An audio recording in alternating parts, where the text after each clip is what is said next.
careless remark. Don't take it to heart. After a little persuasion from Vivian, the woman on the phone finally gave in and decided not to visit. Vivian ended the call and sighed with relief. After listening to the conversation, Aiden's face was ashen. He opened the door, walked back into the restaurant, and immediately approached Vivian. Please, help me get Ellen to change her mind. I'll never do anything like this again, he begged. Vivian looked at Aiden and rolled her eyes. You're talking to the wrong person. You should ask Harris for forgiveness. I'll only help you if he agrees to forgive you, she said. Vivian wanted to use the opportunity to make sure she and Harris were on the same side. Oh, great. One of the She hoped he things, would help bro. treat her daughter in the future. Aiden turned to Harris without any hesitation. Please, I'm sorry. My whole family's counting on me. Please just forget about this and let this go, he sobbed. Episode 93, A Generous Gift. Harris glanced at Vivian and understood her actions. She was shrewdly looking out for her daughter's best interests. Then he turned to stare at Aiden, who looked distraught and miserable. But Harris wasn't interested in helping him. Get out of here or I'll call the police, he ordered coldly as Aiden sobbed. Harris was unrelenting, but his parents were kind and couldn't stand it any longer, so they looked at their son, hopefully. But he wasn't as forgiving as them. He couldn't sympathize with an idiot who abused his power and threw his weight around to show others how superior he was to others. Although Aiden's pathetic behavior gained compassion from Harris's parents, Harris was impatient and annoyed. He grabbed his collar, and Aiden immediately looked terrified.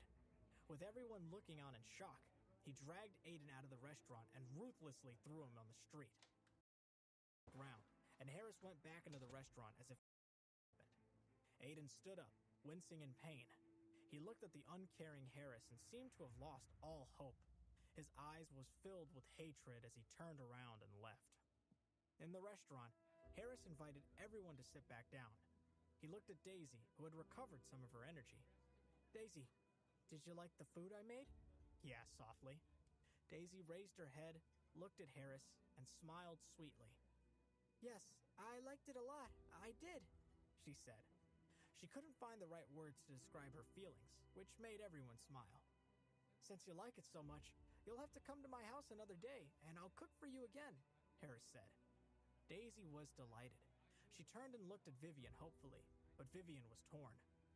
Although she wanted Daisy to get better, she didn't want to constantly trouble others for their help. Harris recognized Vivian's dilemma and immediately turned towards her. I like Daisy a lot, so I want to do this. Besides, you've also helped me today, he said. Thank you so much, Harris, and your parents as well, Vivian said gratefully.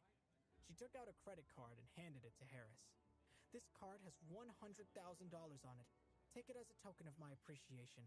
I'm very grateful for your help, she said. Harris's parents were shocked, and Harris also looked at Vivian with surprise. Although he had felt that Vivian was a complex character, he hadn't expected her to be so generous. But he couldn't accept the money, so he pushed the card across the table toward her. I'm willing to help, but only for Daisy's sake, and not for the money. I don't need it, he said. If you want me to carry on making delicious and wholesome food for Daisy, please take the card back. Episode 94, Brad's Plea for Help. As Vivian considered what to do, Isabella picked up the card and pushed it into Vivian's hands. Please, put it away, she said. As Harris said, we don't want it. Vivian was moved. Thank you, everyone, she said. Soon, it was Monday again, and time for Harris to go to school. The day of the college entrance exams was getting closer and closer, and recently, the teachers had let the students do several practice questions in preparation. It didn't matter what exam it was, nothing was a problem for Harris. He was always the first to finish the exam, and he would always leave straight away after handing in the paper.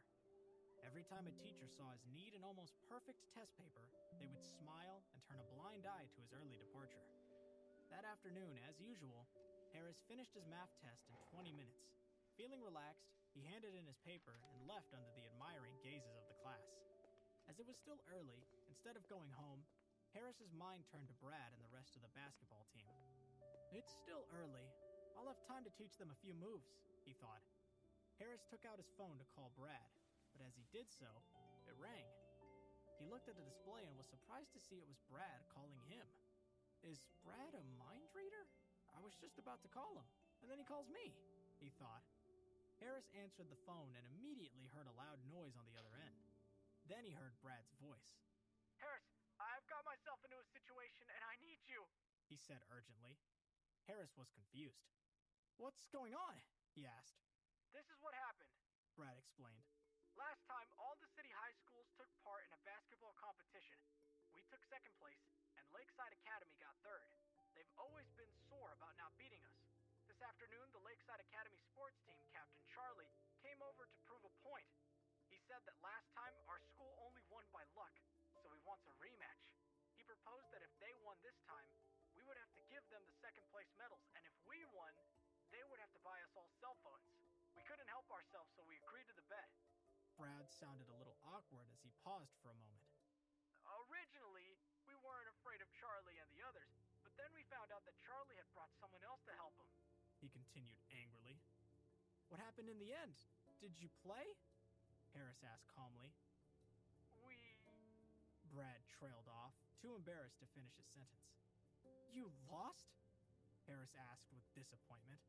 We didn't lose, Brad quickly replied. I don't understand why you're calling me, Harris said.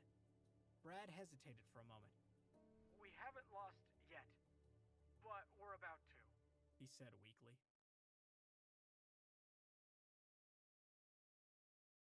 Episode 95, Harris to the Rescue. Harris was speechless. Then he heard another voice from Brad's end of the phone. Brad, can you do it or not? You must have rested enough now, or maybe you're just afraid and trying to back out, the voice sneered arrogantly. Who's afraid? Charlie, why are you in such a hurry? The time isn't up yet, Brad shouted. Nice try, Charlie laughed. I'll wait 2 more minutes, he said. Brad looked at Charlie, who was smiling at him with contempt, and wished he could hit him. Then he remembered that Harris was on the other end of the phone. Harris, he said in a pleading tone. He must know what I want from him, Brad thought. Is he just trying to make me beg for it? All right, stop shouting. Where are you all? Harris asked. Brad was happy and hopeful. We're at the back of the sports field, he said quickly. Got it. Wait for me. I'll be right there, Harris replied. He ended the call and rushed to the field. When Brad heard that Harris was coming, he was overjoyed. He pushed through the crowd and looked into the distance. Close behind him, Charlie, wearing a yellow jersey with the Lakeside Academy logo, was watching him. Brad, you're not going to run, are you? He asked. As Harris was on his way, Brad was very confident and didn't care about Charlie's continued taunting. He turned and looked at Charlie with a mischievous grin on his face. Of course not. Don't worry, he replied. I'm afraid you might be the one who runs away. As he spoke, he turned back and saw Harris approaching, dressed in a white short-sleeved shirt with a broad smile on his face. Brad's unusual behavior caused Charlie to feel uneasy, but when he looked at his team's number 8 resting calmly next to him, he knew he didn't need to worry. Harris arrived, and Brad and some others went up to greet him, which attracted the attention of a group of people. Wow, it's Harris! It's Harris! There's finally hope! Who's Harris? Is he famous? You don't know Harris? Are you from Joseph Academy or not? Harris's reputation was already so exceptional that everyone knew about him. Close by, Charlie and his team looked doubtfully at the new arrival, who was being guarded by Brad and the other players. Who is that? Do any of you know him? Charlie asked his team. The others looked at Harris and shook their heads. I don't know him. Me neither. One person looked at him and said hesitantly, I heard people around talk about someone called Harris who was the overall winner of the recent joint school exam in Chicago. They say he's an impressive student. I think I've heard of him. I heard that he scored 747 points, someone else said. Charlie suddenly understood, and he looked at Harris enviously. But when he saw Brad being so attentive to him, he found it funny. Has Brad lost his mind? They're about to be defeated, but he calls on the brainy student? Does he think he'll be able to help them? He said. Everyone started laughing.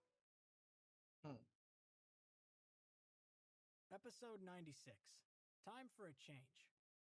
Harris looked at the score. It was 6-45 in favor of Lakeside. He suddenly understood why Brad was so anxious. With a score like that, it was almost pointless to continue battling. Brad pointed to the Lakeside Academy's number 8, who was surrounded by the rest of the team. "Number 8 is the guy they brought in to help," he said. Harris looked in the direction Brad had pointed and spotted the player he was talking about. He was tall, dressed in a sports shirt, and had muscly arms and a mean-looking face. He didn't look like a good person. "I heard that he's from the city basketball team. They thrashed us, so you need to help us get revenge," Brad said. Harris was a little surprised. The guy looked like he was about the same age as them, so he hadn't expected him to be from a city sports team. Brad looked at Harris with puppy dog eyes. He had a forlorn look on his face and wanted Harris to feel sorry for him. Harris didn't know what to say. He put his hand over Brad's face, pushed him away, and then he went up to the basketball court. Brad was disappointed and assumed Harris wasn't going to help them. He was about to follow him when he heard Harris's voice. "Hurry up and talk to the referee. We need to make a change." Brad looked at Harris and was suddenly all excited. "Will you play?" he asked. Harris glared at Brad. "This is what you wanted, right? So please don't ask stupid questions now," he replied. Brad chuckled and happily ran toward the referee. After a while, he returned, and the referee blew the whistle. It was time to begin. Harris had replaced the number 6 on Joseph Academy's sports team, and he, Brad, and the rest of the team went onto the court. Brad looked at Harris, who was standing beside him, and he immediately felt calmer. "Brad, we'll still use the previous tactics. I'll go and take a look at the number 8 on the opposite side, and the rest of you all follow one person each," Harris said. Brad agreed. Charlie stared at Harris. He looked surprised for a moment, and then he sneered at Brad. "Brad, are you out of your mind? Do you think you could use the brainy kid to turn the tables on us?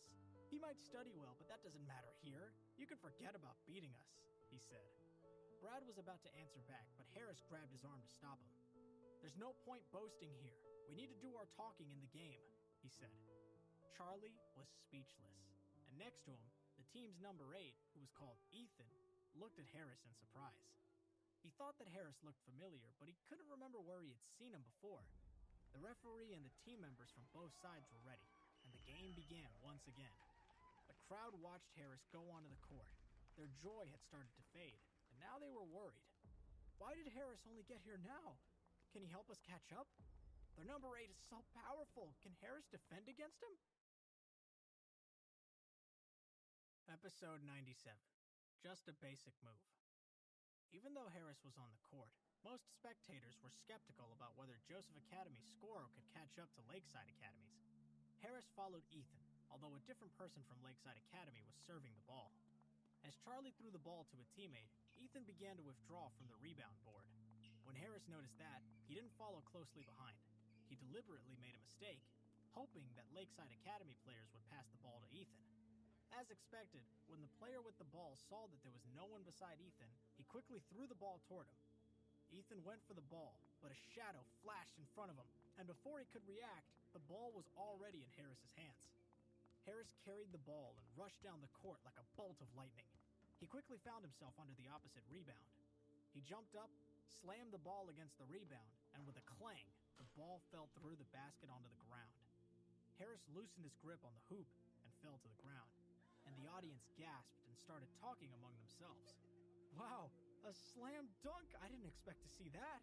A slam dunk! He knows this move! That's only one of his skills."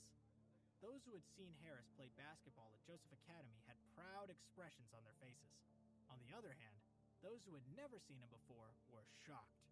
The Lakeside Academy team members all looked stunned. "No way, he knows how to dunk?" Around the court, thunderous applause rang out. Harris returned to his team with a calm expression on his face. Brad and the others were grinning, and they looked at Harris with admiration. "You're awesome! That's right, great play!" "Calm down.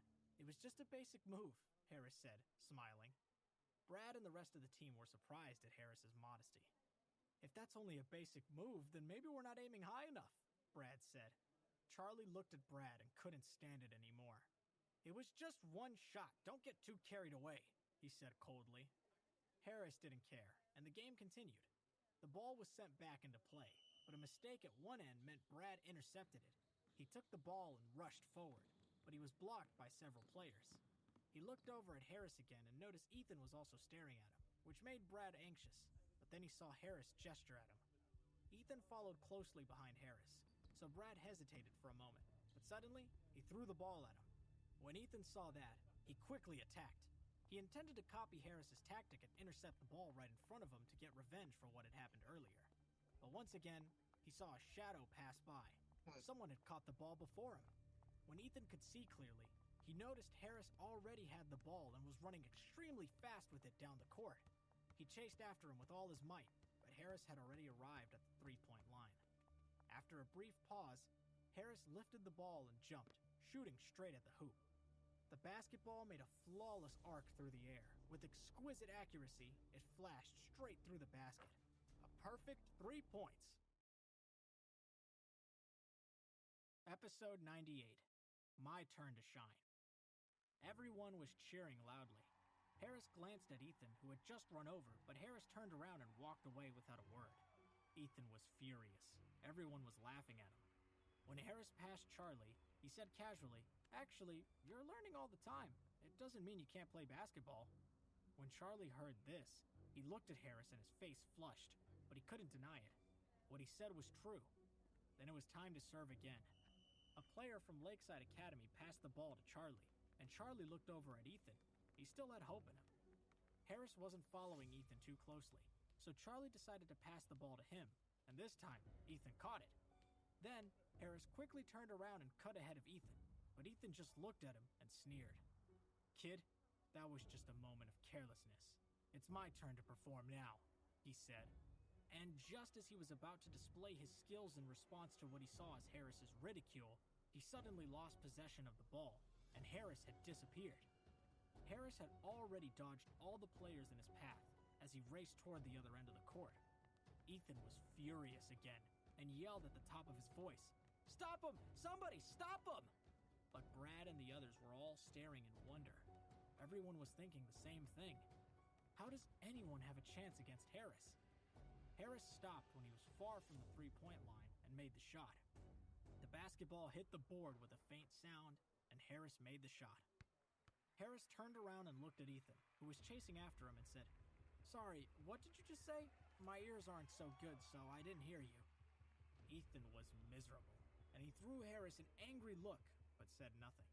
But as he turned away, a hint of ruthlessness flashed across his eyes. But Ethan had made one mistake after another, and Charlie was furious. "Ethan, what's wrong with you?" he asked loudly. Ethan turned to Charlie and roared, "Shut up, you idiot!" As Brad watched, he felt some sympathy for Ethan as everyone was holding him responsible. Not everyone realized what a formidable opponent Harris was.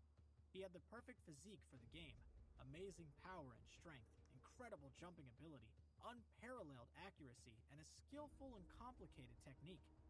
Brad had known that Ethan would be no match for Harris. It was time for another serve, and this time, Charlie and the others were much more cautious. Ethan was demonstrating his agility by running left and right, but Harris didn't follow him too closely. He knew that if he relaxed, Ethan would have a chance to get the ball. One of the Lakeside Academy players gained possession and saw that there was no one around Ethan, so he seized the opportunity to pass him the ball. Ethan was just outside the three-point line when he caught the ball, and without a moment's hesitation, he immediately jumped and threw it toward the basket. But a split second later, the same black shadow appeared, and in the next moment, he saw that the ball he had thrown had been grabbed by Harris, who had appeared out of nowhere. Ethan couldn't believe his eyes. He was 6'2" and had trained since he was young, and his jumping ability was pretty good. And yet, he had been blocked. Episode 99. The attack backfires. How can I possibly compete with this? Ethan thought miserably. He felt powerless and had a huge sense of defeat as Harris gained possession of the ball and headed off down the court with it. He looked at Harris's slightly thin body, and a vicious plan formed in his mind just as Harris scored yet again. Ethan rushed forward to receive the ball and briefly glanced sideways at Harris. Then he turned and ran forward with the ball toward Harris, who had his back turned. Ethan rushed toward him as fast as he could. But Harris turned around to see Ethan rushing toward him, and in that split second, he understood his intention. Harris had time to both smile and dodge out of the way. Ethan was almost upon him and had a ferocious look on his face, as if he was convinced his plan was about to succeed. But when he saw the smile on Harris's face, He lost all confidence and began to feel uneasy. Then there was a loud bang, and Ethan was sent flying. He had no idea what had happened, and when he landed with a crash, he felt as if he had been thrown at top speed at a rock face. When he landed, the grisly sound of bones cracking could be heard, and after the briefest of pauses, Ethan let out an agonizing scream. Through his pain, he looked up at Harris, who was standing there still and calm, although Ethan could detect a trace of shock in his eyes. Ethan had been terribly wrong about Harris. He might look thin and weak, but his strength and power were incomparable. He lay down on the ground with his arms crossed, sweating and crying from the pain, and he could hear people calling his name. Ethan! Ethan! One of the Lakeside Academy team members hurried forward to help him. Although Charlie hadn't been happy with the way that Ethan had played that day, when he saw him on the floor of the court, he became worried. Ethan, are you all right? He asked. Then he turned to Harris and said angrily, Harris, why did you do that? He walked toward him and started to yell at him and blame him. Brad was standing right next to Harris and yelled back, Damn it, Charlie, are you blind? Did you not see what happened just then? Who hit who? His face was full of anger as he confronted Charlie, and the rest of the people who were watching the game started to join in and support him. That's right, it was Ethan. Yes, it was Ethan, it wasn't Harris. It was obvious that Ethan was about to attack Harris. Harris was just defending himself. That's right, I didn't expect that someone from Lakeside Academy would be such a poor loser. Charlie listened to what everyone was saying. He felt angry and humiliated, but he wasn't entirely sure what he should do. What had happened was Ethan's fault, and over the course of the day, he was becoming more dissatisfied with Ethan and his behavior, but he didn't know how to deal with the situation. Harris glanced at Ethan, whose arm was dislocated. Then he looked at Charlie and said, There is a right and wrong way of playing, and that was the wrong way to play. Then he continued, Now, do you want to continue, or do you want to admit defeat? He asked. When Charlie heard this, he looked at Ethan with his dislocated arm, and then around at the rest of the players from the Lakeside Academy and saw their disappointment and despondence. Then he turned to look at Brad and the others on the opposing team standing there defiantly. He didn't know what to do for the best. Episode 100. Fight or admit defeat. Charlie turned around and was about to leave when a voice behind him shouted, Stop! He turned back and Harris shouted, No more fighting! Charlie turned around angrily and he pointed toward Ethan and roared at Harris. Harris, look what happened to one of my players. What else do you want? He said. Harris cast a glance at Ethan and said with a calm expression, What happens if you don't continue with the game? He asked. You have two choices. Either you substitute your player and continue with the game, or you admit defeat and fulfill your promise. When Charlie heard this, he looked behind him at the other players, and he saw they had lost their confidence. Usually in such circumstances, he would continue with the game. But if they were to continue with this game, there was no doubt that they would end up even more humiliated. Danny, just give them the money. Let's go, said Charlie with resignation. Behind him, Danny, a substitute, took out a stack of green notes from his bag and handed it to Brad with a pained expression. Brad was beaming as he took the money. Charlie's face was full of rage as he turned around and helped Ethan to his feet. As they walked away, Ethan turned around and stared at Harris with pure hatred. Harris sensed something and looked up to see Ethan, who had turned back and was already on his way, with Charlie's help, followed by the rest of their team. Brad and his team were overjoyed. Harris, you were awesome, they said. But Harris's eyes were following Ethan, and he frowned slightly. But then he turned back and decided he was not worth worrying about. He was just an insignificant school basketball player, not worthy of his attention. Harris, where are we going to celebrate tonight? Brad asked with excitement. The rest of the team looked at Harris expectantly. Harris looked at the crowd, smiled, and then shook his head. You guys go. My family is waiting for me, he said, excusing himself. But remember to be careful. Harris rejected Brad's repeated invitations and eventually turned around to go home. As soon as Harris entered the house, he could hear that his mother was talking to someone. I didn't know we were expecting guests today, he thought curiously. Isabella was in the living room when she heard the front door and immediately smiled at her guests, Vivian and Daisy Francis, and another young woman. That should be my son now, she said. Everyone looked toward the living room door, and Harris walked in. Harris was delighted to see Vivian and Daisy, but when he saw the young woman sitting next to Vivian, he was taken aback. Vivian was undoubtedly a beautiful young woman, but the woman sitting next to her, although also very attractive, had a slight aura of danger about her, and Harris found her a little unsettling. The moment Daisy saw Harris, she let go of her mother and rushed over to him. "Harris!" she cried in an excited voice. Harris's face lit up when he saw Daisy and heard her call his name. He crouched down and opened his arms to give her a big hug. "Hello, Daisy. Did you miss me?" he asked softly as he held her gently. "Yes," she whispered sweetly. "Where did you miss me?" he asked. "Here," she said, and she pulled back and pointed to the middle of her chest. Everyone laughed as they watched the sweet scene between the little girl and the young man. "Mr. Edward, I'm sorry to trouble you again," said Vivian in embarrassment. Harris nodded at Vivian and smiled. "Not at all. It's lovely to see you again," he said. Then Isabella pointed toward Harris and introduced him proudly. "Helen, this is my son, Harris." Episode 101, Guests for Dinner. Isabella was about to introduce her son to the woman sitting beside Vivian when, to her surprise, she stepped forward to introduce herself. "Hello, Harris. My name is Helen Duncan, from the Pierre Tavern. It's a pleasure to meet you," she said. As she spoke, she politely held out her hand to Harris. The atmosphere in the room became awkward. Vivian glared at Helen and poked her. Isabella was also a little embarrassed, but Helen was unmoved. Isabella hurried to break the silence. "Harris, say thank you to Miss Duncan. After all, she helped us out yesterday," she said. Although it was not obvious, Isabella's slight change of tone made it apparent that she was not happy with Helen. Harris merely glanced at Helen's slender hand, but then ignored it. He picked up Daisy and turned around to leave with her in his arms. As he left, he said, "I only told the truth, and as for thanks, why should I? I don't need her help." And then he left and went to his bedroom. Isabella felt embarrassed. "That child," she said. "I'm sorry, Miss Duncan. Please ignore him. He's just a moody teenager sometimes." Helen brushed aside the apology. She was unaffected by Harris's words, but she was surprised by them. His disdain made him much more interesting in her eyes. She had been surrounded by people who had flattered her and pandered to her every whim since the day she was born.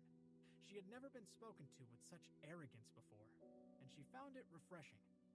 Vivian also tried to apologize on Harris's behalf. "Helen, don't take any notice. Harris is always like this. It's nothing personal," she said. Helen just nodded.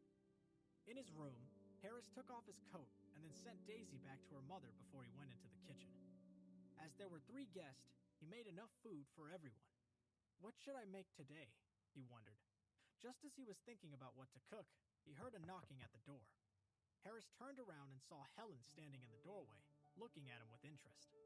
He glanced at her briefly and then proceeded to ignore her. He started to organize the ingredients for the meal. He had decided to prepare a stew. Once the meat and the vegetables were all prepared, he heated some oil in the pot. When it was piping hot, he began to add the ingredients, one by one. He worked methodically, using the utensils with skill and dexterity, adding herbs, spices, and seasonings with intuition. As Helen watched in the doorway, she became more and more intrigued.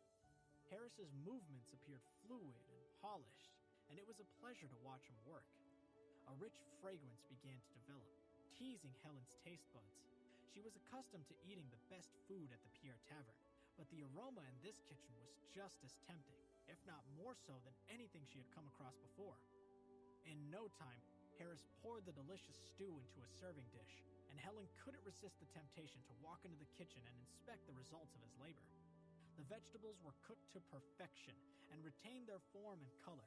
The meat was tender, and the aroma promised a delicious culinary experience. She looked at Harris in surprise, and then back at the food he had just prepared. Helen was very particular about her food, but the presentation coupled with the aroma meant that she considered it comparable to any dish created by a master chef. Even though she had yet to sample a taste, she knew that Harris could compete with the high-level chefs at the Pierre Tavern. There was probably only one master chef that could compete with Harris, and he hadn't worked at the Pierre Tavern for a long time. Episode 102, Too Good to Refuse. Helen looked at Harris with a strange expression on her face, and her mind was working overtime. Eventually, she spoke. Mr. Edward, would you be interested in being a full-time chef? A full-time chef, he wondered. Harris had given this matter some thought before, but with the system, why would he want to restrict himself to being a professional chef? That's not the kind of life I want, he thought, and with the system, my life certainly won't be dull. Harris didn't even turn his head to look at Helen when he responded with a straightforward no. She didn't appear disappointed to hear this, and instead, she continued to look at him and said, "You would be offered an annual salary of $1 million. Harris now turned his head to look at the woman standing beside him. He sensed that she could be wild and dangerous. A salary of $1 million. That was something I wouldn't have dared dream about before, he thought. But now, even if I just picked up a few stones, I would make more than $1 million. Now he considered a salary of $1 million to be almost an insult. But what surprised him was that Helen was in a position to be able to offer an annual salary of $1 million. She was important to the Pierre Tavern. Helen believed the offer had aroused Harris's interests, and she smiled slightly. In doing so, she revealed just how beautiful she was. If Mr. Edward feels that it's not enough, we can discuss it further, she said. Harris heard her but said nothing. He looked at the dish on the table next to him. Floating above the dish were some words that no one except Harris could see. Spirit plus 2. When he saw this, he turned his head, looked at Helen, and calmly asked, "Is $1 million a lot of money?" $1 million is a lot to some people, but not to others. Helen didn't know the extent of his skill. Did she want to hire him as a full-time chef with just $1 million? He thought this was a joke. It was almost an insult.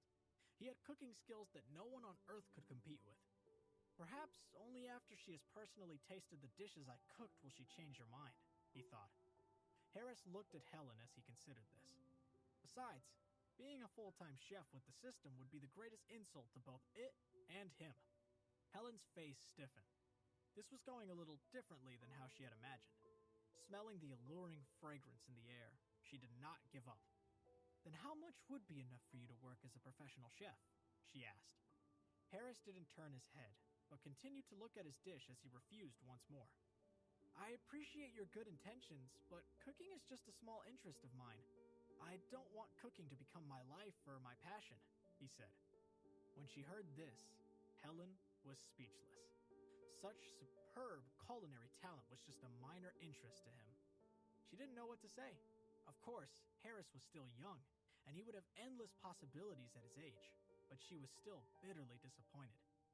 Well, I'm sorry, Mr. Edward, she said. Then she turned and left the kitchen full of disappointment. In the time that Harris had taken to prepare the delicious meal, Olivia and John had both returned home. The food was brought to the table, and everyone ate together. When John and Isabella saw the delicious food, their hearts were bursting with pride.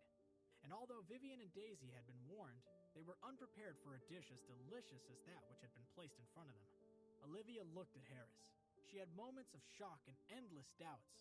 She was becoming less and less able to understand this mysterious brother of hers. Episode 103. Helen increases the offer. Helen was as impressed as everyone else had been with the quality of the meal cooked by Harris, but at the same time, her eyes were filled with regret as she thought about the offer he had refused. Each mouthful of the food had been delicious, and in no time at all, everyone had eaten their fill and was suddenly full of renewed energy.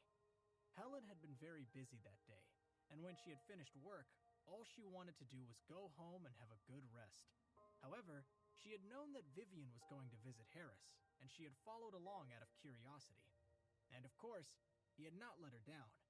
But after eating the meal that Harris had prepared, she was surprised to note that all the fatigue she had felt earlier had disappeared, and she felt restored, which was uncommon after a hard day at work. She turned to Vivian and discreetly asked her in a low voice, "Do you feel that you have more energy after eating this food?" Vivian was surprised at Helen's question. "You too?" "Yes, I do," she admitted. But before Helen could say anything further, Olivia, Isabella, and John all responded. "So do I," said Olivia. "Me too," said Isabella. "And me," said John. Then everyone slowly turned to look at Harris. He was calm and composed as he smiled and said, "It's just a small trick. My food can eliminate fatigue, nourish your spirit, and increase your strength. It can even extend your lifespan. There are many benefits," he said. Harris announced this in an extremely relaxed manner, but his family and their guests were astounded by what he said. They were all thinking the same thing. How could eating food have such an effect? Could this be a kind of medicinal cuisine? To know which food had medicinal qualities would require someone extremely knowledgeable about these things, and only a talented chef and nutritionist would have the ability to produce such cuisine. Such great chefs were rare. They were born with natural talent, studied nutrition, and trained for years. They were known as master chefs. The Pierre Tavern had one such chef, and Helen had only rarely witnessed his skills. He would only cater for the most important occasions. What was more, Helen knew of no master chef younger than 50 years old. But Harris was barely 18 years old. He was only a teenager. Helen looked at Harris with even more determination as she considered all this. He would be such an asset to the Pierre Tavern. If all his dishes had powerful medicinal qualities, such as the dish she had just eaten, the restaurant's reputation would be incomparable, and the business would be even more successful. Many thoughts rushed through her mind until she finally made a decision. "Mr. Edward, I will increase my offer to $5 million. If you agree to work at the Pierre Tavern, you'll earn an annual salary of $5 million, she said without further hesitation. When they heard these words, everyone looked at Helen in shock. But she knew the value of Harris's talent. She had been fortunate to sample the medicinal dishes of the great chef at the Pierre Tavern once or twice, and she had to admit that she felt his dishes were inferior to the dish she had just sampled. She stared at Harris with fervent expectation.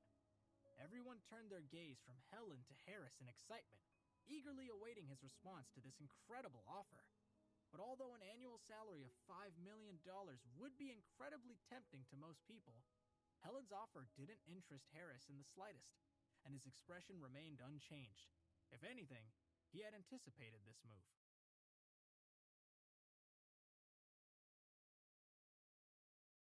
Episode 104, Another Refusal. "Miss Duncan, thank you for your offer and your obvious appreciation of my cooking skills, but I'm just not interested. Sorry," Harris said firmly. His refusal shocked John and Isabella, but they wouldn't intervene, and they would support their son's decision. Olivia was also stunned and couldn't believe that her brother had refused. Vivian, too, also shocked at the same time, but she wasn't surprised. Mr. Edward didn't hesitate to reject $5 million. No wonder he wouldn't accept the sum I offered him before, she thought. Now I understand. But what happened next shocked everyone even more, and was confirmation, if anyone needed it, that Helen was deadly serious. Helen stood up and looked directly at Harris. Then she began to speak quietly and respectfully. "I'm very sorry, Mr. Edward. I believe I have offended you. The $5 million wasn't the figure I meant to offer as a salary. That would just be the initial payment. If you agree to join the Pierre Tavern, I will be willing to pay an annual figure of $10 million plus 3% of the shares in the restaurant." Helen looked at Harris and added, "Besides, we would only request your services for major events." Everyone was dumbfounded. $5 million as an initial payment was shocking enough, but a salary of $10 million was hard to fathom, and 3% of the shares of the Pierre Tavern, if converted into hard currency, would be an impressive sum. Nobody was aware, but Helen was making Harris an offer that equaled the arrangement currently enjoyed by the existing master chef at the restaurant. Even though Harris had made no previous contribution to the Pierre Tavern and had never worked in a kitchen at a restaurant, Helen was prepared to take such a huge risk and offer such a huge reward. But Helen knew, beyond doubt, that if she managed to persuade this young master chef to work for the Pierre Tavern, his culinary skills and expertise would be a massive boost to the business. Nevertheless, Helen's words were a shock to everyone. Vivian thought she had gone crazy and tried to get her attention by pulling at her dress, but Helen paid her no attention and continued to give Harris her complete attention. Even Harris was shocked by this unbelievable offer and looked at her in surprise. Olivia, however, was intrigued by the language Helen was using. "Helen, why do you keep calling my brother a master chef?" she asked, puzzled. Everyone waited for her response, and Helen finally tore her gaze away from Harris and looked at the rest of the people in the room. She explained what a master chef was, how rare it was to find someone with such an extraordinary talent, the grueling training and studying involved, and what an asset a master chef was to any restaurant. What she had to say about the subject was interesting, even to Harris, who hadn't realized that this was the reason Helen was so keen to persuade him to work for the Pierre Tavern. Once Helen had finished her explanation, everyone looked at Harris with astonishment. But Harris knew that he wasn't just a master chef. When he gave it some thought, he realized the full potential of the system. If I have achieved the skills of a master chef at level 2, what would I be capable of if I upgraded to level 3 or even level 4? He wondered. "Harris, when did you become a master chef?" Isabella asked her son. He didn't look surprised by the question and said casually, "It's not a big deal, I just didn't tell you." Everyone was speechless. Harris had reached master chef level in such a short space of time when it took years for others to achieve such skills, and he didn't consider it a big deal. Everyone was thinking the same thing. What does he consider a big deal? Episode 105. I'm his little sister. Harris didn't want to say anything else about his MasterChef skills, as he felt that he would have to answer too many awkward questions. Instead, he met Helen's expectant gaze and thought about her offer again, turning it over and over in his mind. He certainly knew that she was sincere and that it was a good offer, but again, he knew he could raise this amount of money easily by using the system to synthesize a few pieces of rare precious stones. On the other hand, his synthesizing skills had been random at best. He needed more practice, and ultimately, he didn't know how successful he would be. He wasn't overly worried about that, as he wasn't keen on becoming wealthy mysteriously overnight, as he didn't welcome the questions that it would invite. And he might be targeted by people with ulterior motives. And although he wasn't afraid of that exactly, he wanted to stay out of trouble. As he considered the matter in more detail, the deal with the Pierre Tavern would likely bring him many benefits. For one thing, he could explain his newfound wealth. So after much thought, he looked at Helen and asked, "You said that you would only call on me for major events. Is that true?"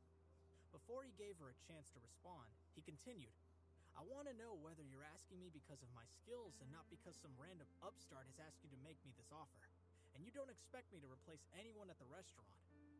Harris's question surprised Helen and gave her some hope.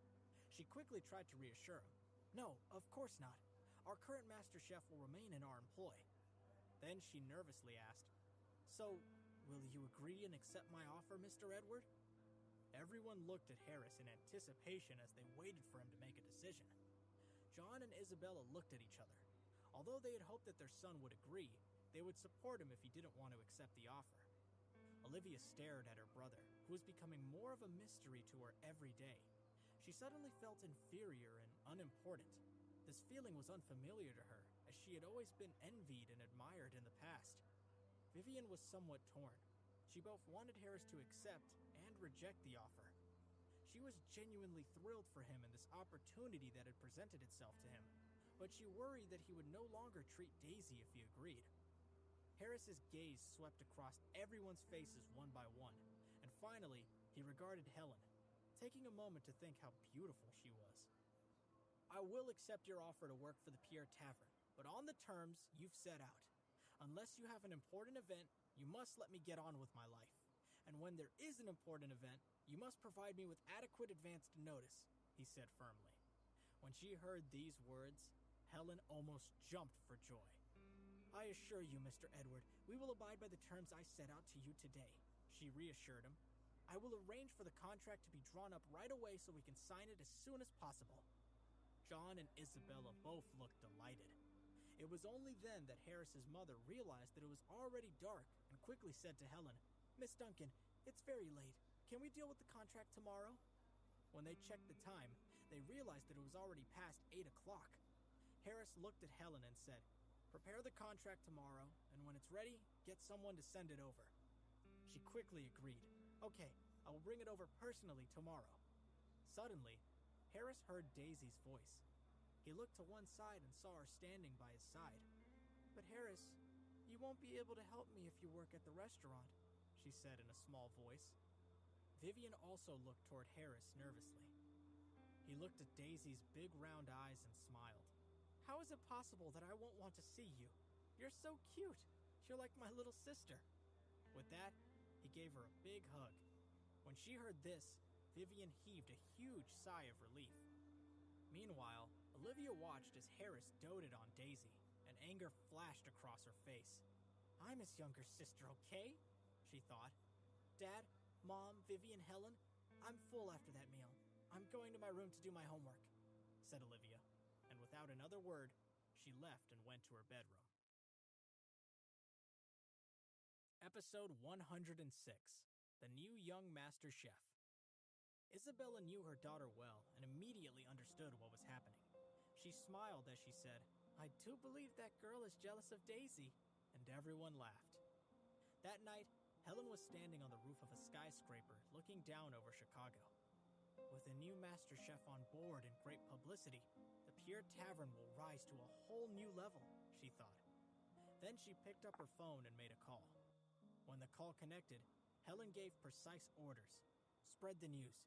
The Pier Tavern will soon have another very young master chef." "Yes, ma'am," said the voice on the other end without hesitation.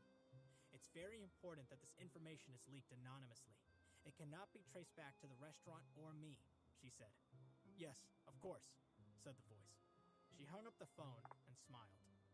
"Let's see who can dare compete with me this time when I have this great master chef," she thought. News traveled fast, and soon, all the big shots in uptown Chicago knew that a very young master chef had been taken on at the Pier Tavern. Meanwhile, in a very luxurious mansion on the outskirts of the city, a middle-aged man with a solemn expression on his face is shown in a grand living room.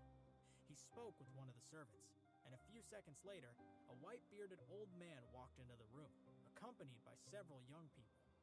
The man had the look of someone who wielded power and was used to being treated with the utmost respect. As soon as the middle-aged man saw him, he hurried forward and said, "Master Chef Claude Henry, I'm afraid you're in trouble."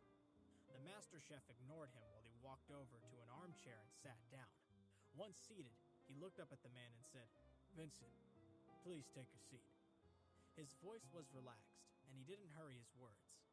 "Now tell me, Vincent, what has caused you to panic so much?" Vincent sat down and didn't waste any time. "Master Chef Claude Henry, something terrible has happened," he said anxiously. "Today, I received some disturbing information from a confidential source. My precious niece, Helen, has found a new chef, Claude Henry. Furthermore, he's very young. He isn't even 30 years old," he continued. "Claude Henry, the situation is not good." Vincent was troubled. When Master Chef Claude Henry, who had been calm initially, heard this news, he stood up and said in shock, "What? A master chef who isn't even 30 years old?" And he also began to panic. As a chef, he knew how difficult and grueling it was to achieve master chef status. When he had become master chef, Claude Henry had been 55 years old. Now he was expected to believe that someone had achieved what he had achieved before the age of 30? Furthermore, he was particularly concerned because this young master chef would be in direct competition with him, and therefore he was a very real threat. This was devastating news. But as he gathered his wits, he considered the matter sensibly. Surely anyone would realize who was the greater chef, he thought. How could anyone achieve before the age of 30 what it has taken me years to achieve? My superior talent would shine through if we were to go head to head. As he came to his senses, he was filled with doubt. "Vincent, is this news reliable?" he asked. Vincent replied instantly. "Claude Henry, the information is 100% reliable. The source is the person I installed to work with my niece and report back to me." Claude Henry's expression darkened when he heard that. He remained silent for a while before his eyes flashed with an idea. "In that case, we have to assume the information is reliable, but we have the advantage of surprise.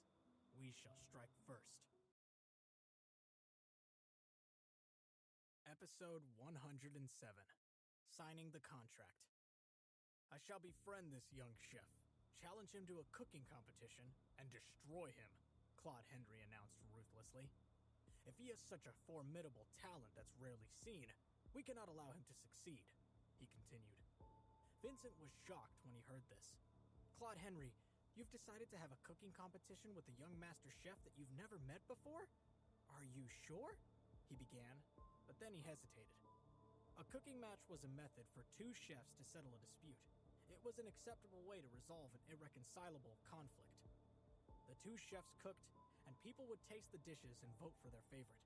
The chef with the most votes was the winner. But there was an additional twist. According to the rules, the losing party would no longer be allowed to continue as a chef. Master Chef Claude Henry noticed Vincent's slight hesitation, but he brushed it aside. Vincent, you don't have faith in this old man? He asked with a laugh. Vincent hurriedly denied any doubt. Of course, I have absolute confidence that you, Master Chef Claude Henry, are invincible. Vincent's compliments pleased the Master Chef, and he relaxed. The two men looked at each other and then burst out laughing. The next afternoon, Helen came to Harris's house with the contract. She arrived ahead of time and waited for Harris to return home from school. When they sat at the table in the dining room, she took several items out of her briefcase. She placed a black and gold card on the table and pushed it over toward him. Master Chef Edward, this bank card has $15 million on it. Please take it. Next, without waiting for Harris to speak, she took out a purple membership card with a diamond engraved on it. This is the highest level membership card in the Pierre Tavern. It's a small token of our respect, she said as she placed the card on the table. Then she removed a stack of papers from her bag and handed them over. This is the contract I drafted this morning. It includes terms relating to the transfer of 3% of the shares in the Pierre Tavern. I'll give you time to read through it, she said. And if you're happy with the contract, please sign here on the last page, she said as she pointed to the last page of the document. Harris paid no attention to the two cards on the table, but he took the contract from her and started to read. He was in no hurry and carefully read through the terms and conditions to ensure there were no unfair or unexpected clauses they hadn't discussed or agreed upon. So that he would be able to understand all the legal terminology in the agreement, he had specifically studied law earlier that day.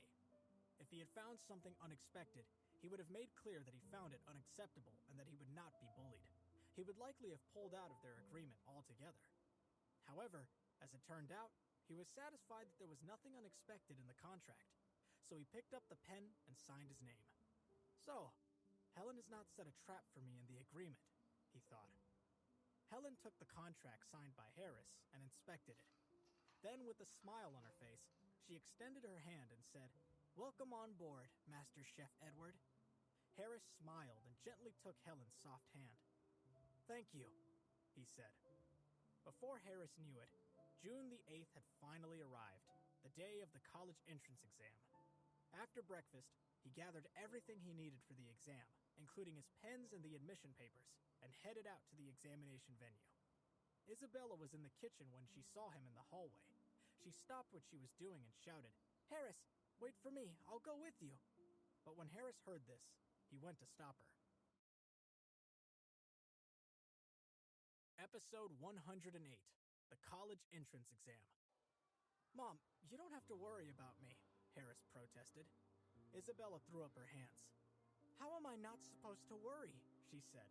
"You became a professional level chef without me knowing anything about it, and it seems like every time you go out, you get involved in some kind of heroics and—" She went on like that for quite a while.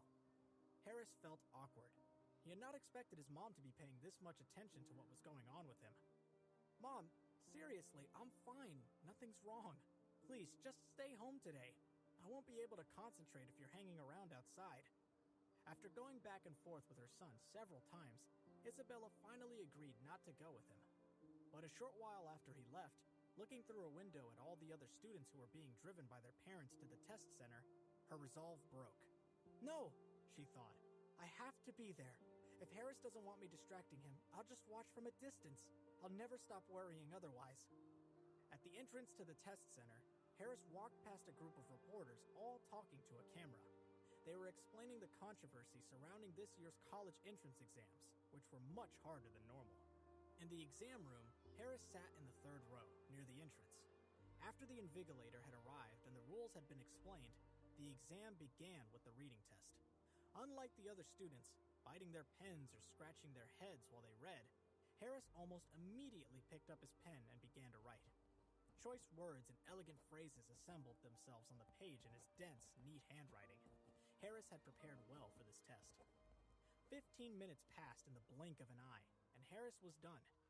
After checking everything multiple times, he couldn't find any major problems, so there was nothing left for him to do. Harris's abnormal behavior instantly attracted the attention of the invigilator, Mr. Hernandez, and he stared at Harris with a frown. The frown turned to a look of complete astonishment when Harris climbed up on top of his desk and went to sleep. The invigilator walked quickly over to Harris's desk and tapped it lightly with his knuckles. Harris's head jerked up in surprise, and he met Mr. Hernandez's eye. "There's still plenty of time," the teacher said quietly. "Stop lying around and try to answer as many questions as you can." Harris didn't say anything, and instead, he sat back down in his chair and quietly showed Mr. Hernandez his paper.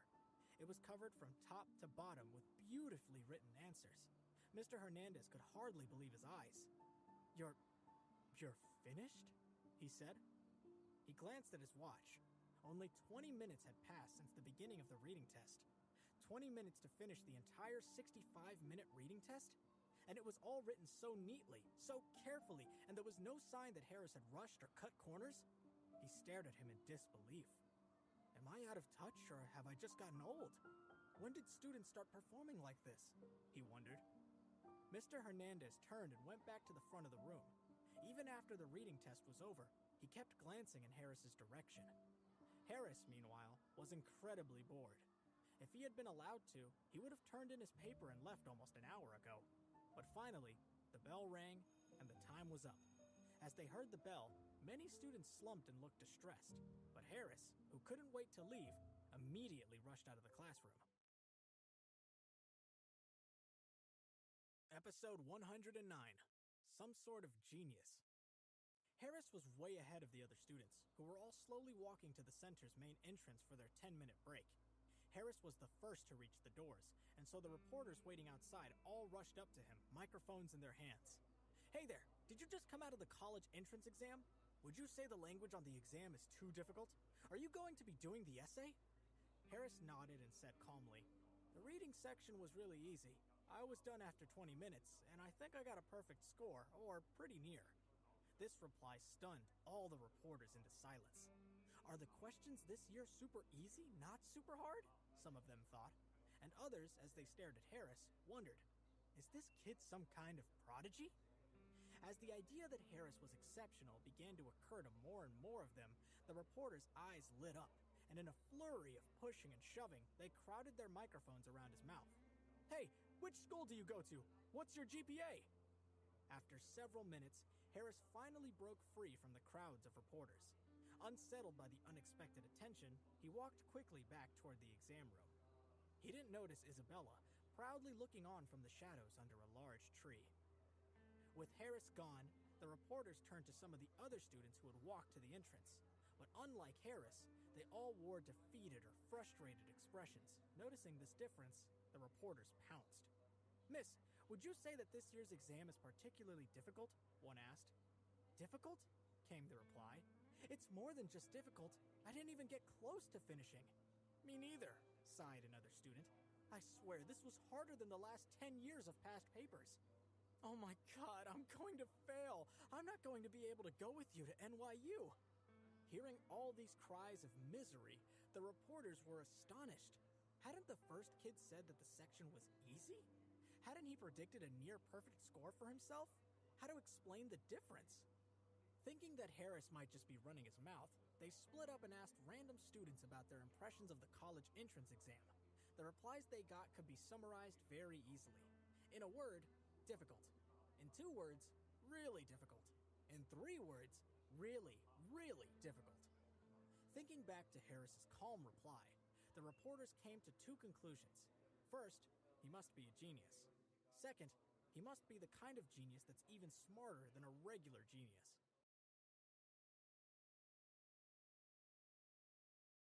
Episode 110, Darling of the Press.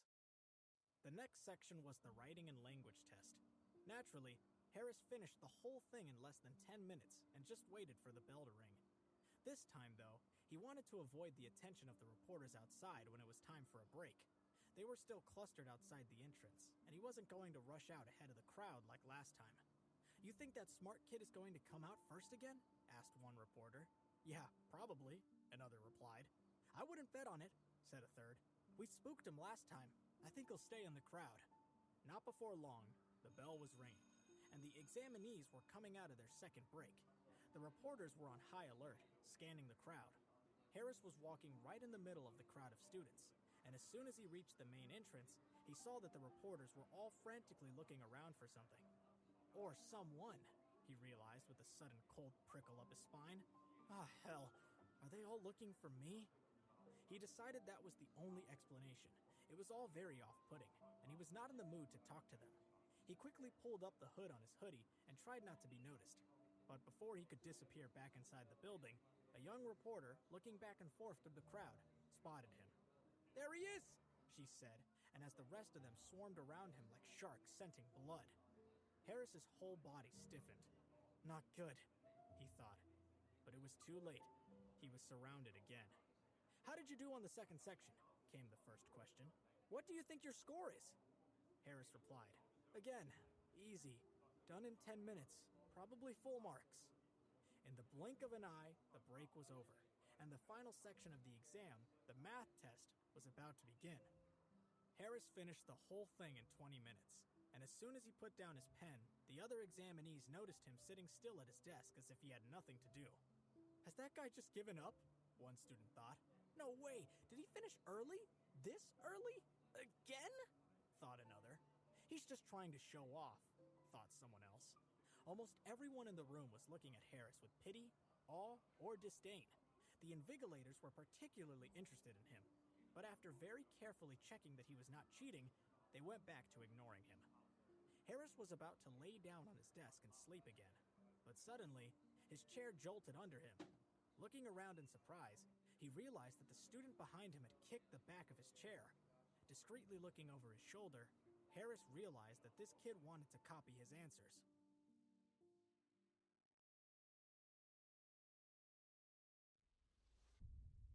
Episode 111, The Mosquito. The kid looked like he wanted Harris to lean over to the left with his answers on the right side of the desk so that they were visible from the seat behind. Once he realized this, Harris began to shift in his chair. The student behind him, whose name was Mike O'Shea, was very happy to see him moving. "I knew he'd catch on," Mike thought. But the very next moment, his expression stiffened. Instead of just shifting his chair a little, Harris got out of it and laid down on his desk, covering his exam papers completely. "This is the college entrance exam we're talking about," Harris thought. "Cheating on these can get you into serious trouble, and I don't know this guy. What's he thinking, expecting me to take that kind of risk for him? Just because I'm a nice guy, people think that they can take advantage of me." Behind him, Mike's face had fallen, but he kept kicking the back of Harris's chair, bothering him over and over. This made Harris very angry. It was June, so Chicago was buzzing with mosquitoes, and one of them landed on the back of Harris's hand. Just as it was about to bite him, he swatted it, and the smack echoed through the exam room. Where a moment before, the only sounds had been students writing and flipping over sheets of paper. The short, sharp sound startled the students, and Mr. Hernandez frowned and walked toward Harris. "Eyes on your work, everyone," he said as he passed. When he reached Harris's desk, he asked, "Is there a problem here?" This sent a jolt of fear through Mike's body. He was sure that Harris was going to snitch on him. Noticing Mike's unease, Harris immediately changed his mind about telling the teacher. Instead, he gave Mr. Hernandez an apologetic look and said, "I'm sorry, there was a parasite with a death wish buzzing around. But don't worry, I took care of it." This answer surprised Mr. Hernandez a little, but he replied, "All right, carry on working and keep the noise down." "Yes, sir," said Harris. But behind him, Mike was slowly turning red with fury. "A parasite with a death wish? Is he talking about me?" he thought. He couldn't think of any other explanation. Who the hell does this kid think he is? Mike asked himself, outraged. The more he thought about it, the angrier he became. Not only is he keeping his answers to himself, but he's also actually threatening me. When the exam's over, I'm gonna give him a piece of my mind. Maybe a piece of my fist, acting like he's so much better than everyone else. And now I'm going to flunk the whole math section, all because he won't share. And there's no way I'll get into a good college. Well, if he wants to ruin my life, I'm going to ruin his right back. His glare drilled into the back of Harris's head, and when Mr. Hernandez returned to the front of the room, he started kicking his chair again. Meanwhile, Harris was staring at the dead mosquito on the back of his hand and giggling to himself. If anyone had been paying attention to him right then, they definitely would have thought he was nuts. Mosquito corpse detected. Do you wish to disintegrate it? Disintegrate. Congratulations, host. A mosquito corpse successfully disintegrated. New skill acquired. Insect mastery. Skill points gained, 0.9. Experience points gained, 0.9. Description of insect mastery. Level 1. Ability to control up to 10,000 insects. Do you wish to combine now? Receiving this message, Harris became extremely interested in this insect mastery ability. Combine! The moment he gave the command, Harris felt a burst of warmth all over his body. And then, nothing. He had to know. Indulging his curiosity, he activated his insect mastery.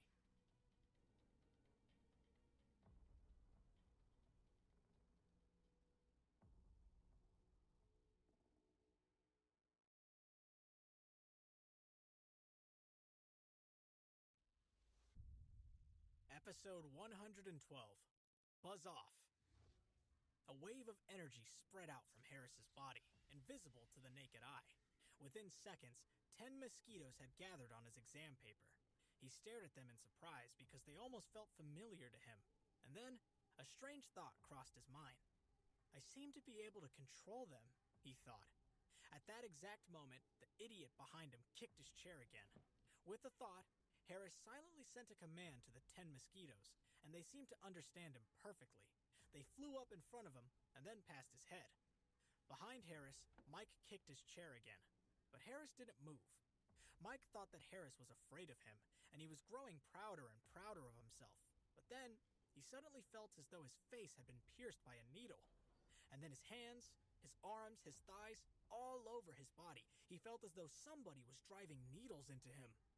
When he looked closely at the sore spot on the back of his hand, he saw a mosquito, busy gorging itself on his blood. Without a second's hesitation, he brought his other hand down in a hard slap.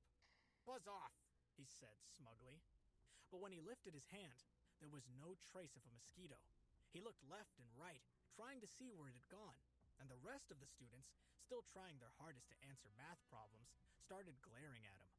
They were in the middle of the college entrance exam, one of the most important exams of their whole lives, and this kid was disrupting the room. Harris, hearing the commotion coming from behind him, laughed to himself. "Make any more noise, and you'll be the one who has to buzz off," he thought. Mr. Hernandez was back, and he didn't look happy. "What's going on here?" he said. Mike looked up, startled, seeing Mr. Hernandez standing there. He quickly pulled himself together. "Sorry, sir," he said, imitating Harris's voice. "A bloodsucker with the death wish just tried to make me mad, but I'm taking care of it." Mr. Hernandez frowned. He knew something was wrong, but this wasn't the time to investigate. Just keep the noise down. People are working. He turned around, checking his watch as he walked back to the front of the room. "Look lively, everyone. You have 10 minutes left." At that, all the students forgot about Mike. They all bent over their desks, trying to finish as many problems as they could. And then, Harris commanded his 10 mosquitoes to climb onto Mike's face, one by one. In seconds, Mike felt as though his face was covered in stabbing needles. As soon as he rubbed one spot, he felt a new stinging pain someplace else. This was torture, and it was driving him crazy. His face slowly became covered in fingernail scratches, and he was bleeding in several places. A mosquito flew past his eyes, and Mike, now truly furious, knew that he had found the creature tormenting him. Without thinking, he clapped his hands loudly. The crisp sound rang out through the silent classroom, and Every single student immediately turned to glare at Mike. At the front of the room, Mr. Hernandez was looking right at him with an angry expression.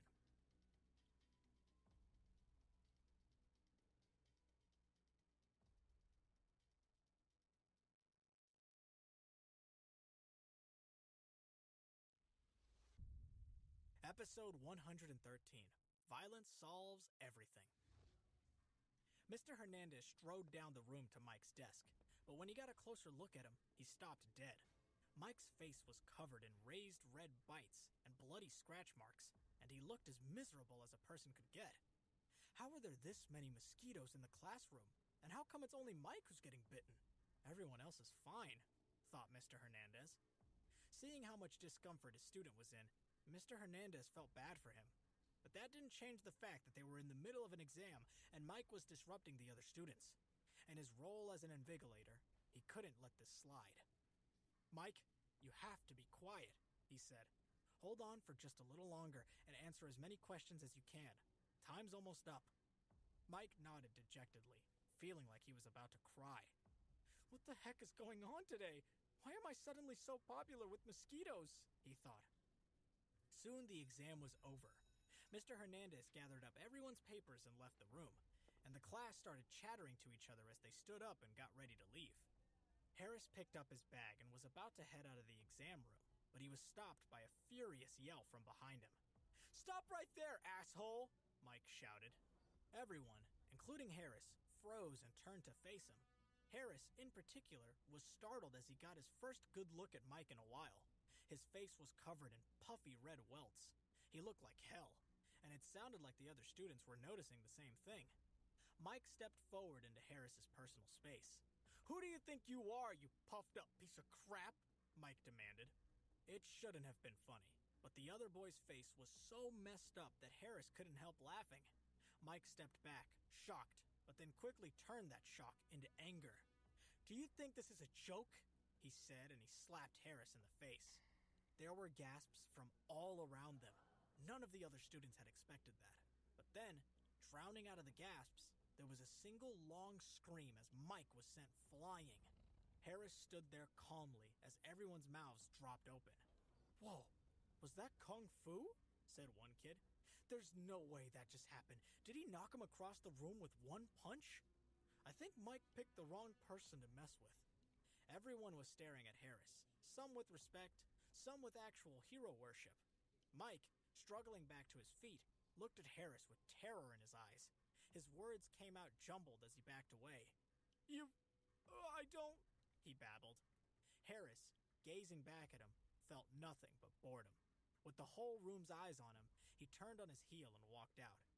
As the door closed behind him, everyone turned to Mike, staring at him with pity, and his face grew even redder than it already was. "You can go to hell, all of you!" he yelled. His eyes blazed hatred at the door Harris had walked through, and he stormed out of the room. After getting home and enduring Isabella's many questions, Harris went to his room. He wanted to experiment with his insect mastery. It seemed like an ability with a huge amount of potential. But after several tests, he found that insect mastery level 1 only enabled him to summon 10 mosquitoes.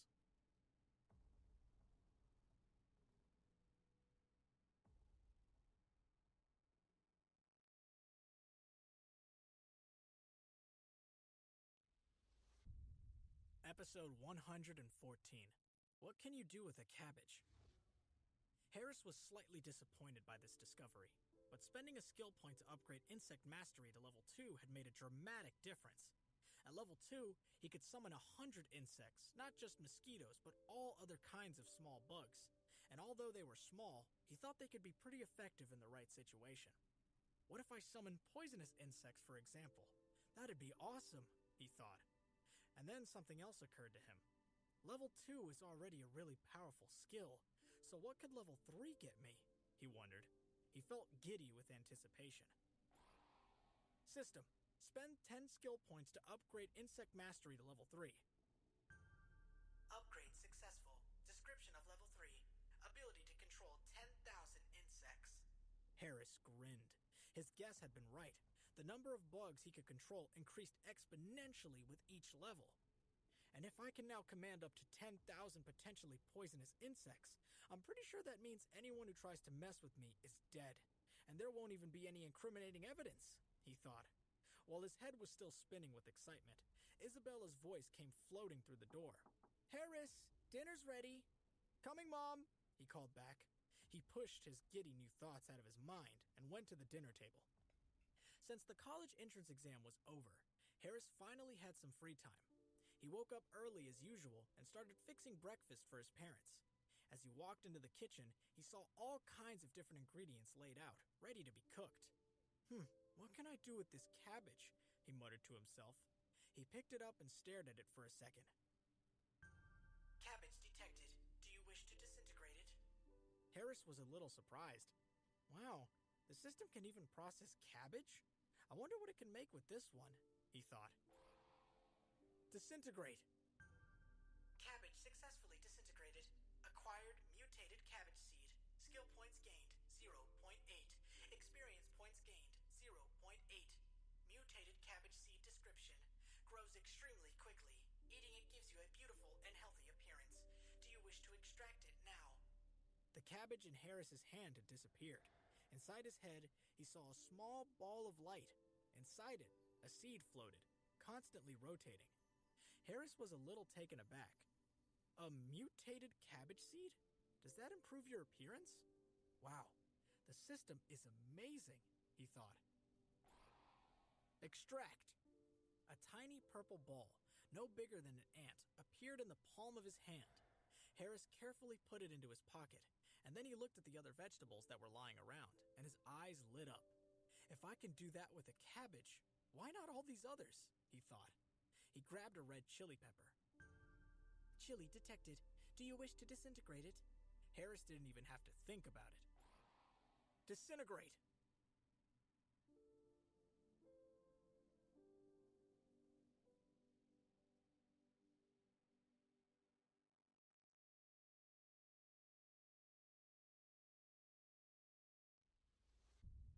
Episode 115, Planting a Seed. Disintegration successful. Acquired mutated red chili pepper seed. Skill points gained 0.9. Experience points gained 0.9. Description: grows extremely quickly. Eating it sates your appetite. Warning: addictive. Use with caution. Do you wish to extract it now? Harris was delighted. This thing makes you feel full? But wait, it's also addictive, he thought. The more he thought about it, the more that made sense. He liked spicy food, and the more of it he ate, the more he wanted. He moved on to other vegetables in the kitchen. He disintegrated them one by one, and before long, he had 3 more mutated seeds. Mutated cucumber seed. Grows extremely quickly. Eat it to lose weight. Mutated tomato seed. Grows extremely quickly. Eat it to improve your looks. Mutated chive seed. Grows extremely quickly. Eat for spiritual replenishment. Harris stood with the 5 seeds in his hand, looking around for somewhere to plant them. After a little searching, all he could find was one small flower pot, so he decided to plant the cabbage seed first and buy some pots for the other seeds later. He buried the cabbage seed in the soil and gave it some water. Then he put the pot in his room and quickly forgot about it. The system had told him that all these seeds grew extremely fast, but he had only just planted them. It couldn't cause any trouble yet, right? Harris went back to the kitchen and started cooking. What he didn't know was that even as he was leaving his bedroom, the cabbage seed had already started to sprout. John and Isabella finished breakfast and went out to the food truck, and Olivia left for school. Harris was left all alone with the entire day to himself, and he remembered that for some time now, James Smith, Emily's father, had been trying to invite him over for lunch. Until today, I didn't have time to think about the Smiths, but now that I'm free, I really should take him up on that offer, Harris thought. He called Emily, picked up a couple gifts, and headed for the Smith mansion. As he climbed the huge stone steps, the front door opened, and he saw Emily waiting inside with a sour expression. "About time you got back to me," she said. "It's not nice to keep a lady waiting, you know." Harris was a little embarrassed and rubbed the back of his head. "Well, I've been pretty busy, but I'm free now. I called you as soon as I could," he said.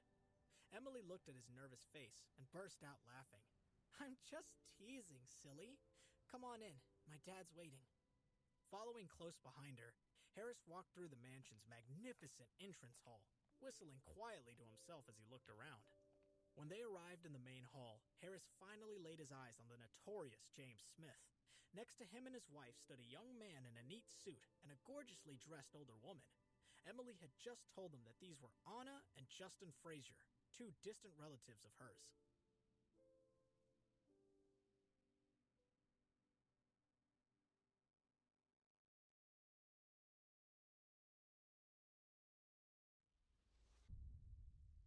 Episode 116, Unaware of His Own Strength. Dad! Mom! Look who's here! Emily called. James strode forward and shook Harris's hand with a winning smile. Harris, glad you could finally make it, he said. Hello, Mr. Smith. Hello, Mrs. Smith. Harris shook hands with James and then Charlotte. From the corner, the Fraziers watched the Smiths greet this young man with warmth and enthusiasm, and their expressions changed subtly. They glanced at each other, and surprise, worry, and doubt flashed silently between them. Harris looked over at them, wondering why they were standing in the back. Mr. Smith, would you mind introducing us? He said. Oh, where are my manners? Harris Edward, this is my cousin Anna Frazier, said James. Nice to meet you, Miss Frazier, said Harris politely. She nodded stiffly back as if she had already decided that she didn't like him. And this is her son, Justin. He just got back from studying in Europe. He's a doctor, and he's in the process of opening a very sizable private clinic here in Chicago, James continued. Unlike his mother, Justin stepped forward and, with a smile, offered Harris his hand. Oh, stop it, Uncle James. You're exaggerating. Pleased to meet you, Harris, he said. Likewise, Harris replied. But just as he was about to let go, he felt an unusual amount of pressure on his hand. What? He thought, looking at Justin in surprise. Justin gazed back with malice in his eyes, clearly waiting for Harris to react and embarrass himself. But Harris just smiled. He let his hand squeeze just a little bit harder, and it started to crush Justin's fingers. In an instant, the young doctor's expression changed. The pain he felt was clear on his face, but he had no intention of being embarrassed either, and he didn't make a sound. After Harris had decided that Justin had learned his lesson, he smiled again and let go. The young doctor snatched his hand back, and it hung trembling at his side. He stared at Harris with pure hatred. No one else in the room had seemed to notice any of this. Good, good. Now, let's eat, said James, and they all followed him into the dining room. After lunch, Justin was clearly on the lookout for opportunities to outdo Harris. His eyes moved to Charlotte, and his face lit up. Aunt Charlotte, didn't you say you're having trouble sleeping? Why don't you pay me a visit to the new clinic? I've just finished setting up some of the most advanced medical technology that money can buy. I'll give you a full checkup and diagnosis, he said. Charlotte was touched by the offer. She had, indeed, been sleeping badly the past few days, and she had no idea why. But Harris, listening in, remembered his insomnia and the super sleeping pill that he had synthesized. James looked like he wanted to say something, but Anna interrupted him. Oh, please say yes, dear Charlotte. I hate to think of you lying awake all night, she said. There wasn't much Charlotte could say to that. She agreed to stop by the clinic the following day, and straight away, Justin turned to Harris and shot him a smug look. Harris stared back warily. He had no idea what this guy's problem was. But if you want to fight, you'll get a fight, he thought. He turned to Charlotte. Miss Smith, do you have insomnia? He asked.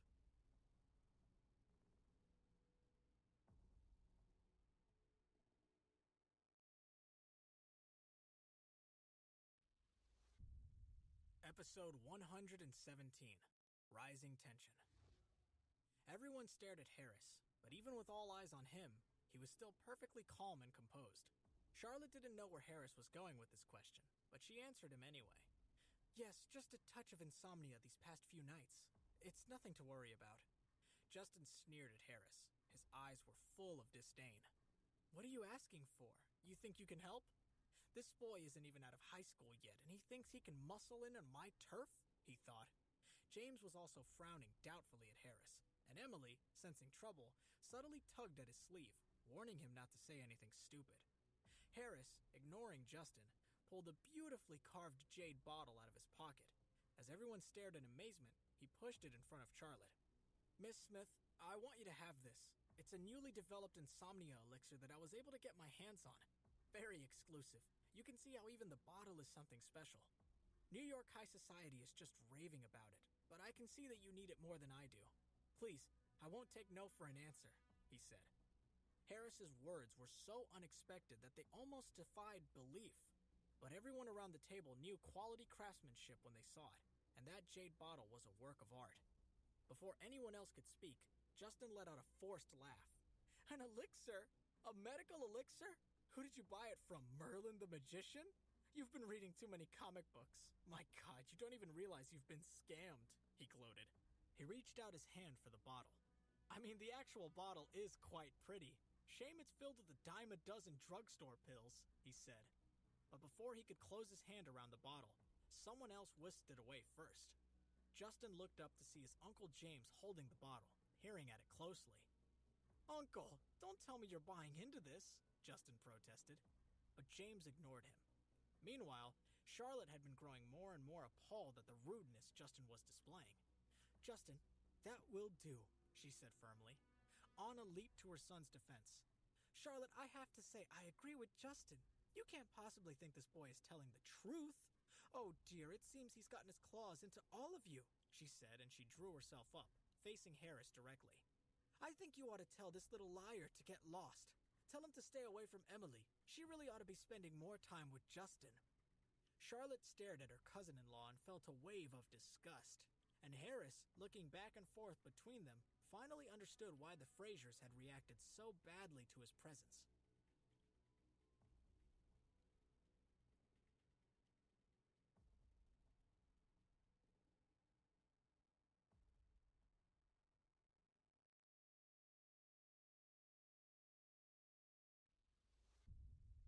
Episode 118, Exquisite Jade.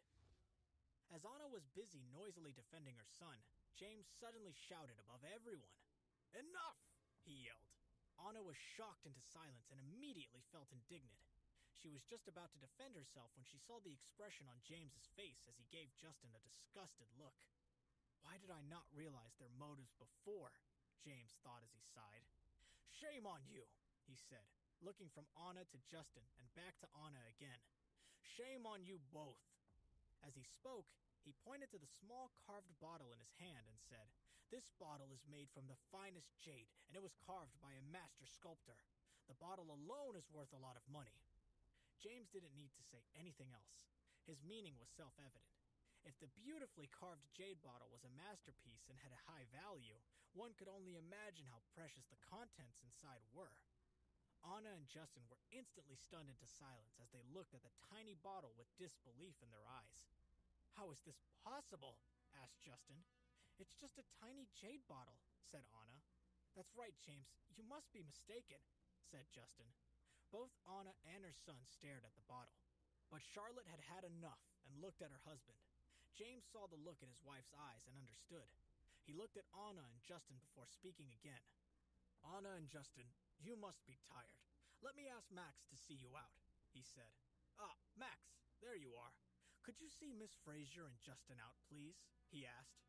Max had appeared at the door where he stood, waiting to show the guests to the front door, but they remained in a trance-like state, looking at the miniature bottle and what they had just been told.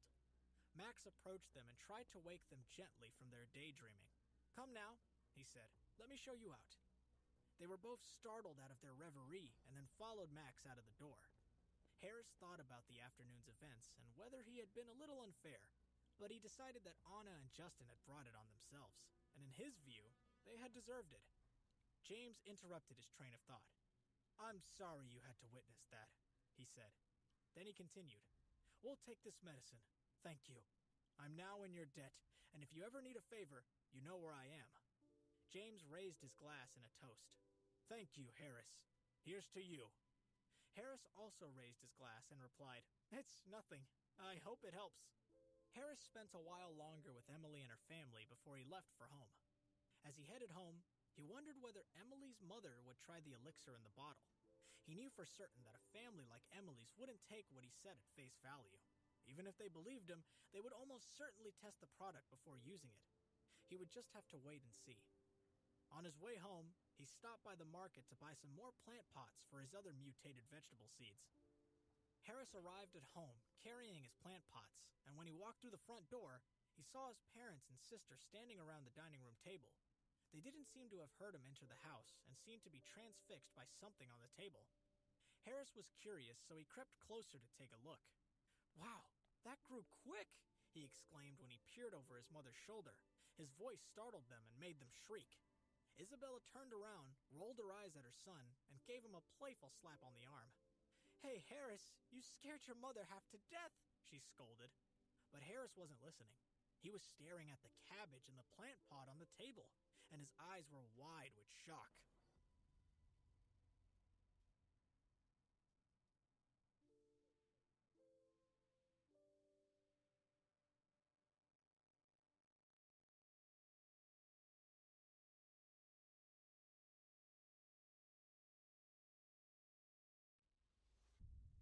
Episode 119, Mutated Cabbage.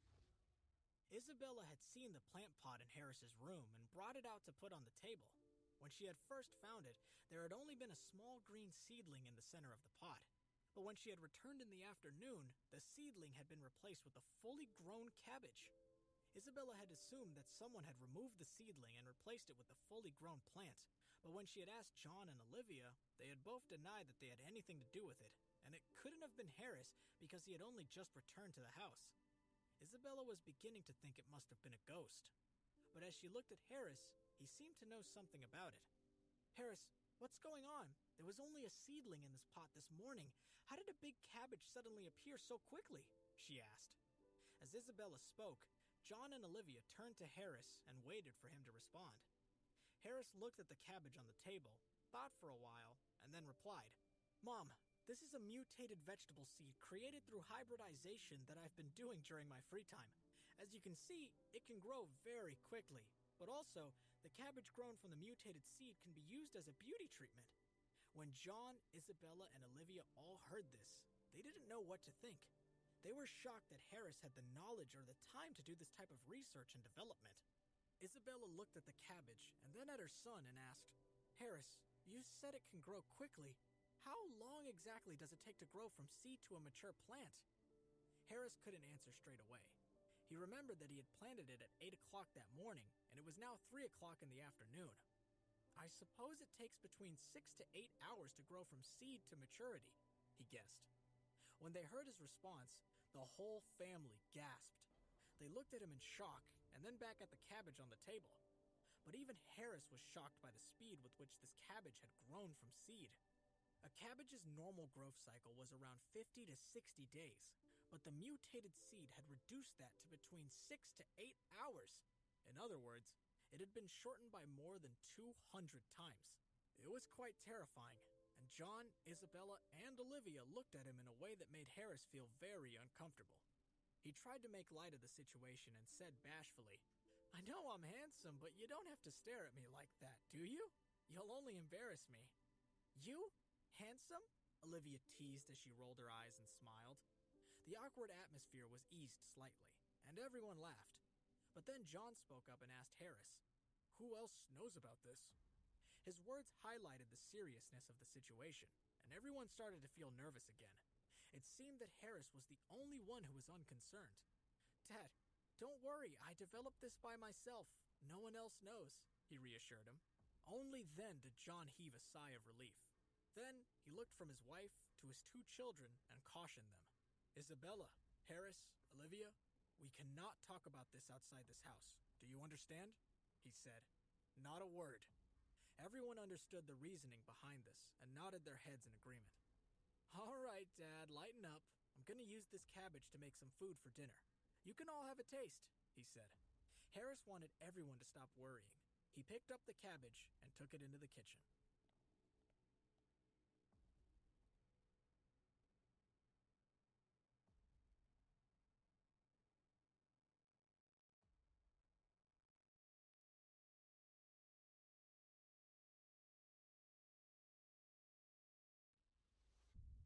Episode 120, Instant Beautification. Everyone agreed that the cabbage grown from the mutated seed tasted a whole lot better than an ordinary cabbage. But that was not all. What shocked Harris even more was the extent of the cosmetic beautifying effects of the vegetable. Not long after they had eaten dinner, Harris had a strange feeling that he was being cleansed from the inside out through his skin. The whole family took turns to shower, each spending an excessive amount of time under the water, scrubbing themselves 2 or 3 times all over as if to rid themselves of a greasy film from head to toe. But once out of the shower, Harris felt much more relaxed. When he looked in the mirror, he saw that his skin was clear and glowing. But it was his mother who seemed to have benefited the most. She looked 10 years younger. The effects were so powerful and so immediate that it was hard to believe. If I can sell this type of vegetable with these amazing benefits, I could sell them for a great price, he mused.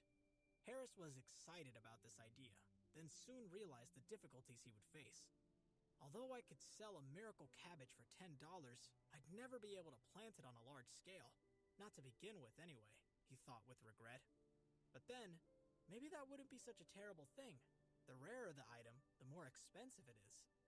As Harris thought through the logistics of his plan, he believed he had resolved his dilemma. And as for distribution, maybe I can discuss that with Helen, he thought. And the more he thought about it, the more he believed he had a feasible solution. That's settled then, he decided. He didn't forget his father's warning. He would not be stupid enough to trust anyone else with his secret and believed that this was the best way to avoid any problems. As he considered his plans, he went back to the kitchen and broke down another ordinary cabbage to get another mutated seed and planted. He needed more mutated vegetables when he discussed business with Helen the next day. The next morning, Harris woke up early and was pleased to see the other mutated vegetables he had planted had all matured. He used some of the vegetables to make a simple breakfast for his family, which they enjoyed together. The rest he placed in a bag. At midday, he dialed the number that Helen had left him when she had visited with Vivian and Daisy. Helen was sitting at a large desk in her spacious, high-end office when her cell phone rang. When she saw the name displayed on the screen, she was surprised. It's him! I wonder what he wants with me, she thought. After pondering for a while, she answered the call. Hello, Mr. Edward. What a pleasant surprise, she said. How can I help you? Harris got straight to the point. It's nothing major. I'd just like to discuss a business deal with you, he said. Harris and Helen arranged a meeting for that afternoon, so Harris gathered his bag of vegetables and headed straight over to the Pierre Tavern. When he arrived at the restaurant, he strolled up to the door, feeling very confident and excited. However, that feeling didn't last as 2 security guards dressed in smart suits stopped him from entering the restaurant. They held out their arms as they greeted him. Hello, sir. Your membership card, please? And only then did Harris remember that the restaurant had a membership card system and that you were only allowed entry upon providing you were a member. The problem was that, although Helen had given him a membership card from the Pierre Tavern, he had forgotten to bring it with him. He looked at one of the security guards at the door and said in embarrassment, I'm sorry, but I forgot to bring my membership card. However, I have an appointment with Miss Duncan. Perhaps you can make an exception?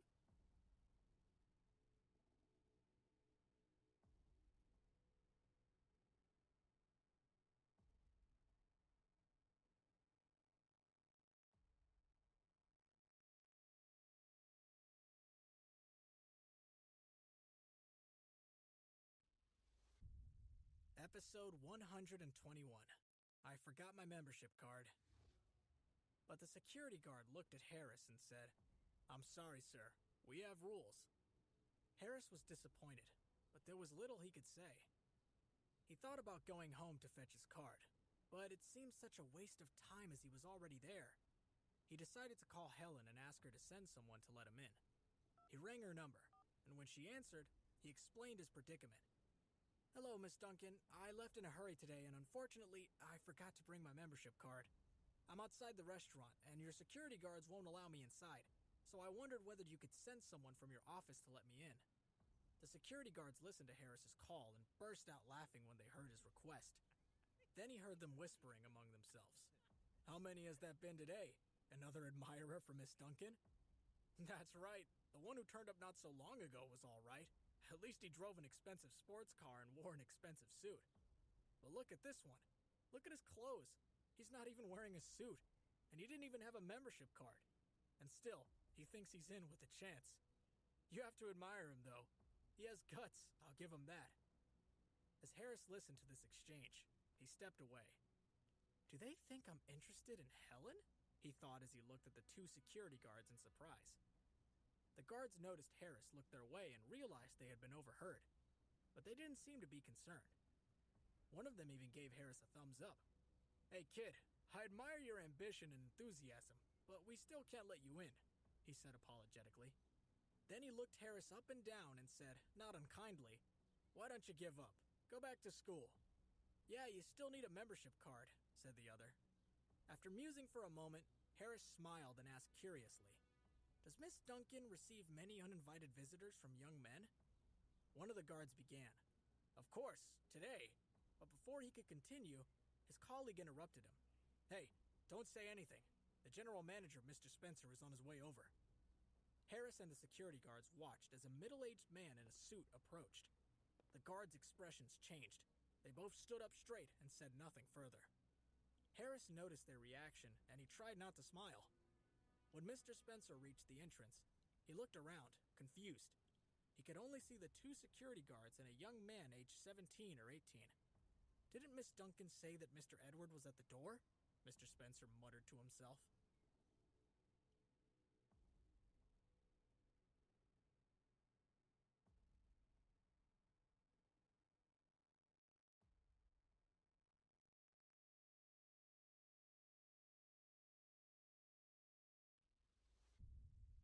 Episode 122, An Enigma. Just as Mr. Spencer was about to ask the two security guards, Harris, who was standing in a corner, approached him with a smile and said, Did Miss Duncan send you to pick me up? He continued, Oh, I'm sorry, I forgot to introduce myself. My name is Harris Edward. Shall we go? And with that, Harris ignored the stunned manager and the two shocked security guards and headed toward the front door. As he passed by the guards, he gave them a grin and patted one of them on the arm. Eventually, Mr. Spencer, who had been rooted to the spot, came to his senses and remembered Helen's instructions. He hurriedly followed behind Harris and said apologetically, I'm so sorry, Mr. Edward. I didn't see you there. I hope you can forgive me. I am Neil Spencer, the general manager of the Pierre Tavern. Then he quickly turned to the guards and said, And you two, please apologize to Mr. Edward, now. The two security guards looked at Harris in shock. They were surprised that Mr. Spencer was treating him with so much respect. But Harris waved his hand. There's no need, Mr. Spencer. They were only doing their job. You see, I forgot to bring my membership card. Okay, that's fine. Please, let's go. Miss Duncan is waiting, Mr. Spencer said anxiously as he hurriedly led the way inside the restaurant. Harris followed the manager, and as he disappeared inside, the two security guards just looked at each other in astonishment. Harris had found the entire episode very amusing and didn't take it to heart. And as he said to Mr. Spencer, the security guards were only doing their job, and they hadn't been unkind to him. He followed the manager through the building, and eventually, they arrived at a very elegant private room. When he entered the room, he saw Helen, who had heard them arrive, and she looked up. She quickly got up and greeted Harris with a smile. Mr. Edward, you're here, she said. Then she turned to the manager and said, Mr. Spencer, could you ask the kitchen to serve the food now, please? Yes, of course, he replied. The manager turned around and was about to leave when Harris suddenly spoke. Wait, he said. Helen and Mr. Spencer both turned around, and Helen asked in surprise, Mr. Edward, did you wish to order anything in particular? Harris looked at Helen and tried to look mysterious. Miss Duncan, can you ask the kitchen to use cabbage, chili, cucumbers, tomatoes, and chives in their dishes today? This is why I've come to see you today. I have a business I want to discuss with you, he explained. When Helen heard this, she was intrigued. Of course. Then she turned to the general manager and said, Mr. Spencer, could you take Mr. Edwards' instructions to the kitchen? Yes, Miss Duncan, said the general manager, and he left. Helen then looked at the bulging bag that Harris had brought with him. She returned to her seat, sat down, and looked at him curiously. Mr. Edward, didn't you say you had business to discuss with me? She asked. He looked at Helen and said enigmatically, Miss Duncan, don't worry. Wait until the dishes are served. I promise that all will be revealed and that you won't be disappointed. Helen was indeed interested, particularly as Harris was behaving in such an elusive manner. So tell me, Mr. Harris, when did you become so mysterious? She asked. He smiled but said nothing, and Helen decided to ask no more questions. After a long silence, Harris suddenly asked, "Miss Duncan, is there a bathroom here?"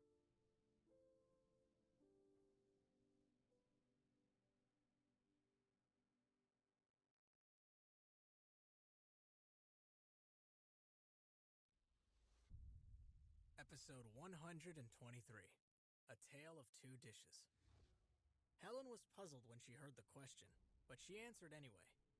"Yes, we have a bathroom here," she replied. "That's good," said Harris, and he sounded satisfied. Then he leaned back in his chair and closed his eyes. A short while later, the food was served, and without waiting, Harris picked up a fork to taste one of the dishes. Once he had sampled the food, he shook his head and put down his fork without another word. As Helen looked on, he lifted the bag he had brought with him and handed it to the waiter. Helen watched, puzzled as he said, "Please ask the kitchen to use these vegetables to prepare exactly the same dish." The waiter gave Harris a strange look as he took the bag of vegetables from Harris, and then he looked over to Helen in confusion. He had never before known anyone to bring their food to be cooked at the restaurant. It was a highly irregular request. Helen had no idea what Harris was up to, but she instructed the waiter. "Do as he says. Take the vegetables to the kitchen and instruct the kitchen to prepare the same dish." After receiving confirmation from Helen, the waiter hurried out of the room with the bag. The Pierre Tavern was extremely strict about its ingredients and carefully selected all the produce from specially approved suppliers. It was unheard of that someone should make such a random request, particularly from a customer. But Helen had provided the authority, and so the waiter was satisfied. 20 minutes later, the fresh dishes were brought up. Harris smiled and gestured to Helen to have a taste. She was very puzzled, but she lifted a fork and tried a mouthful from the dish that had just been brought from the kitchen. As soon as she tasted the food, a rich and unique fragrance exploded in her mouth, and the flavor was so delicious that she was unable to resist taking a few more bites. Then she suddenly thought of something and sampled the taste from the dish that had been served earlier. She tried one mouthful and then another, but that was enough. She wrinkled her nose and put down her fork. She looked at both dishes that had been prepared by the same chef, but she didn't understand why there was such a dramatic difference in taste. Then she remembered the vegetables Harris brought with him, and her eyes lit up. "Mr. Edward, those vegetables that you just brought..." Her voice trailed off as she looked at Harris with anticipation to explain. But Harris was lost in thought. He was considering the difference between his cooking with his amazing chef skills and that of the chef in the restaurant. The cooking skills aren't as good as mine, but the comparison is still clear, he decided happily. Then he looked at Helen and said, "Miss Duncan, you must be able to tell the difference between the two dishes, right?" But Helen said nothing and quietly waited for him to continue. "I've been involved in researching and developing ways to improve vegetables. These vegetables taste 10 times more delicious than ordinary vegetables," he explained. "But I need to find a group of buyers. As a small shareholder in the Pierre Tavern, this establishment was my first choice. Would you be willing to invest in this venture, Miss Duncan?" As he spoke, he looked intently at Helen, who had a look of astonishment on her face. "Did I hear him right?" she thought. "Is this something he has researched and developed by himself? Is that something that a high school student can do? Surely this is something even the best scientist in the country couldn't do. But then, this particular high school student was a grandmaster chef, so maybe I shouldn't be so surprised." Harris saw Helen was lost in thought. "Miss Duncan, do you think this is something you would be interested in?" he prompted.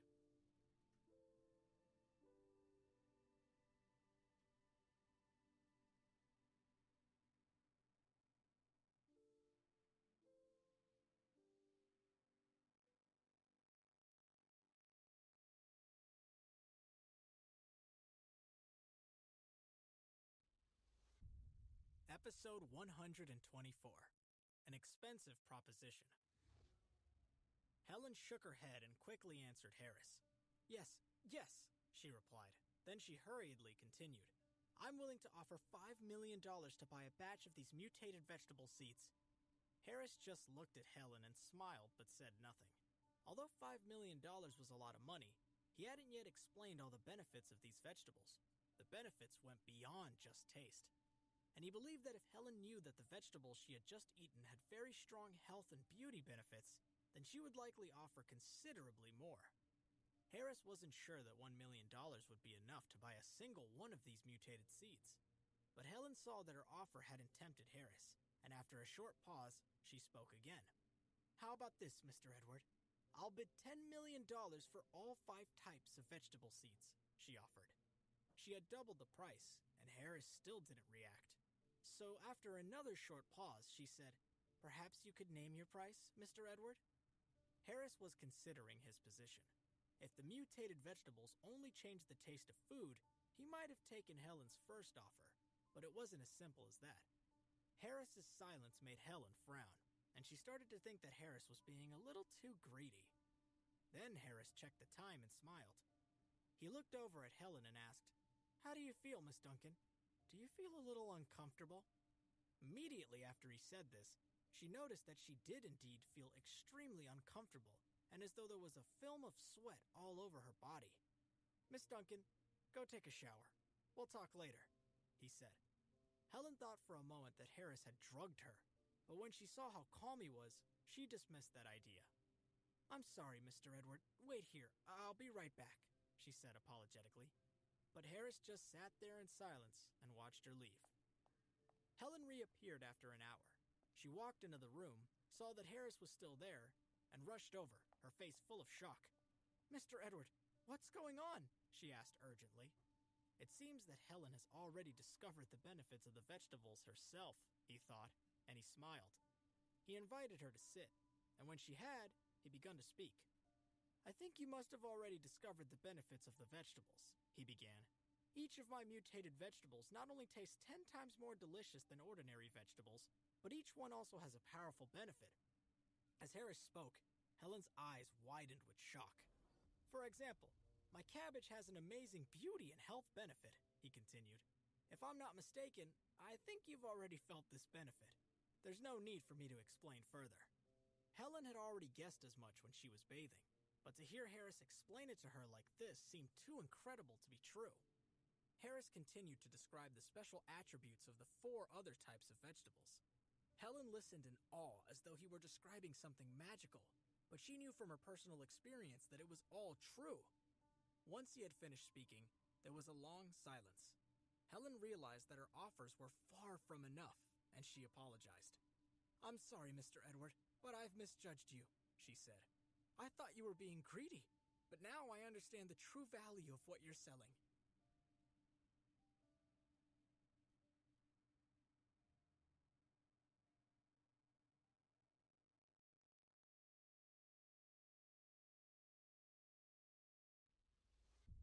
Episode 125, Logistical Nightmare. Harris also fell silent as he considered how exactly he was going to conduct this business. He felt a little hesitant. His original plan had been to plant the seeds himself and sell the vegetables to the Pierre Tavern. But the more he thought about it, the more he realized how difficult it was going to be. He had already established that he only had the capacity to plant a small amount, and he knew that wouldn't work. But if he wanted to plant vegetables on a large scale, he would need land. He would have to hire workers, and there would be all sorts of other problems to contend with. But now that Helen had witnessed the power of his mutated vegetables, he might be able to throw the problems her way and see if she had a solution. Helen watched while Harris continued to think through the logistics. The seeds could only be obtained from the system, and therefore any seeds obtained from a vegetable would not be viable mutated vegetable seeds. So even if he sold Helen the seeds, she would not be able to use seeds from the vegetables she grew to the same effect. Helen could only buy genuine mutated vegetable seeds from him. But the abnormally fast growth rate of the mutated seeds would also be another powerful bargaining chip. "I can sell these 5 types of mutated vegetable seeds for you," he said finally. Helen's face lit up. "Really?" she asked. Harris looked at Helen and replied, "Yes." But he continued, "However, the only seeds that will grow mutated vegetables with all the benefits are the seeds you can only buy from me.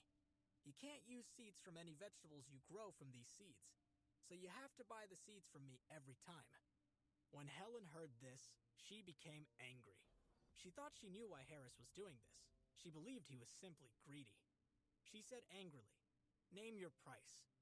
Harris paused for a moment and then said, "How about this? I will set the price of each seed at $500,000 per pound of seeds." Before Harris had even finished speaking, Hellas jumped up, enraged, and she started to curse him. Harris waved his hand to try to calm her and took out a paper bag. "And there is something else I haven't told you about these seeds," he said, and he waited for Helen to quiet down. She sat down again and said unhappily, "What is it?" In truth, she couldn't believe that his mutated vegetable seeds could have anything else special about them that she didn't already know. Harris remained calm and explained with a smile, "I have reduced the growth cycle of these seeds to between 6 to 8 hours. In other words, once you've planted them, the vegetables will already be ready to harvest within 6 to 8 hours. When she heard this, she was shocked all over again. "What?" she said. "But that's impossible." Harris knew she would react this way, so he continued, "I don't expect you to believe me. Here are some seeds for you to plant in a pot, and you can see for yourself," he said, handing her the paper bag. "You'll see the results tomorrow. At that time, you can decide whether you're willing to do business with me," he said. Then he stood up. "All right, it's time for me to go. I should head back home." He took his school bag, said goodbye to Helen, and left the Pierre Tavern to head home. Helen had been deep in thought for a while after Harris had left. Once she roused herself from her thoughts, she picked up a paper bag he had left behind and found a flower pot. She pulled out the plant and planted one of the seeds, and then she sat quietly and stared at the pot. It was still early when he left the Pierre Tavern, so Harris decided he would let his family know that he was safe, but that he would be home later after he had been for a walk.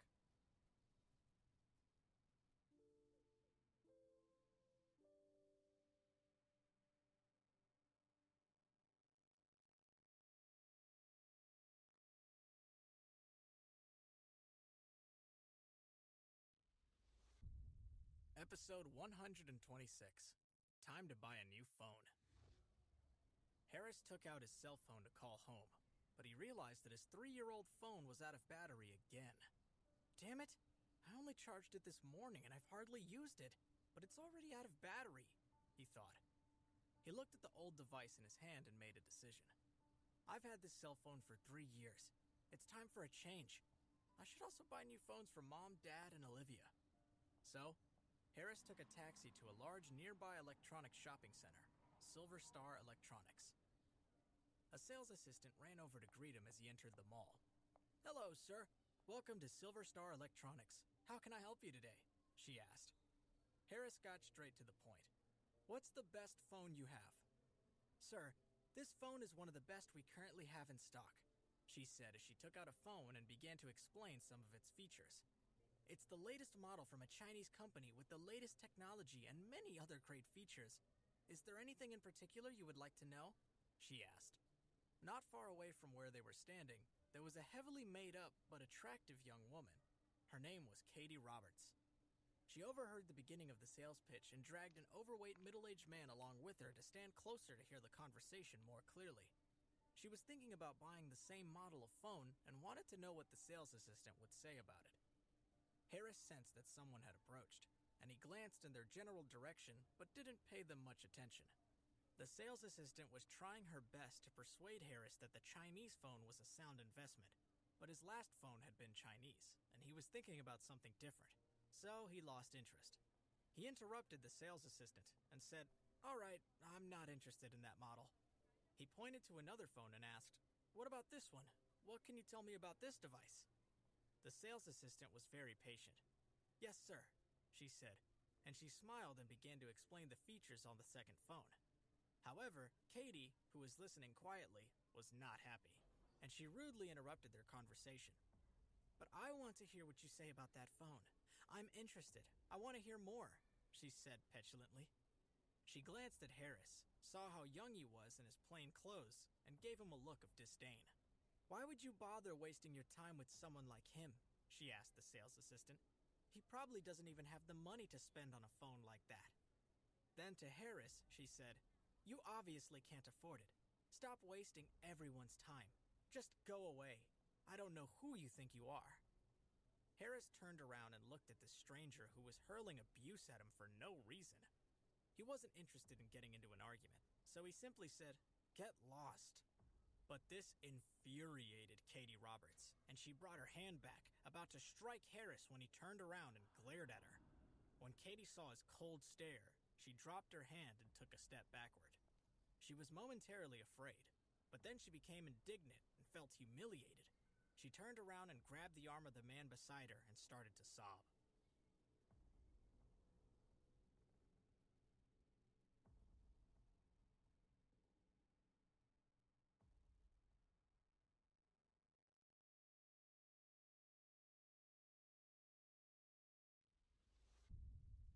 Episode 127, The Odd Couple. "Evan, he was mean to me," she cried, tears streaming down her face. Harris thought that she was at least demonstrating some great acting skills. "I want that phone, Evan. You know, the latest model of the Chinese brand I told you about?" she simpered as she clung to Evan's arm. Harris looked at the strange pair and realized they were a couple. Evan was considerably older than Katie, and Harris had mistakenly thought he was her father. He was quite taken aback. The sales assistant also looked at the couple in surprise. Evan had one arm around Katie and patted her on the back as he tried to comfort her. "It's fine, he's just a kid. I'll sort him out for you," said Evan with confidence, and he pulled Katie aside. Then he took a step toward Harris, his expression angry. "What do you think you're doing, kid? How dare you upset my girlfriend? You'll be sorry," he threatened as he prepared to attack Harris. But Evan wasn't very tall, and when he pounced toward Harris, who was a little under 6 feet tall, Evan didn't seem quite so impressive or intimidating. Katie looked on from the side and stared at Harris arrogantly. The sales assistant had been watching the situation unfold, and now she tried to do something to calm everyone down. She attempted to separate Evan and Harris, but she wasn't very strong, and there was little she could do.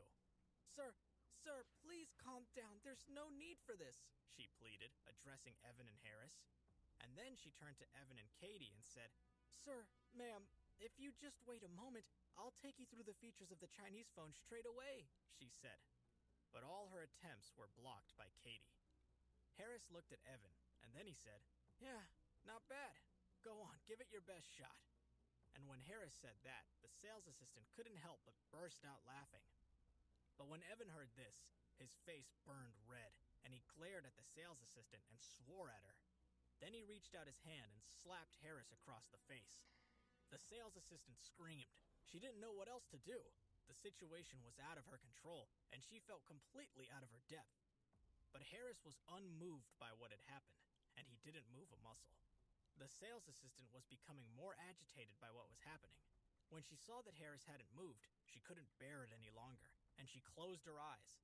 Meanwhile, Katie had a delighted expression on her face and laughed. And then everything happened so quickly.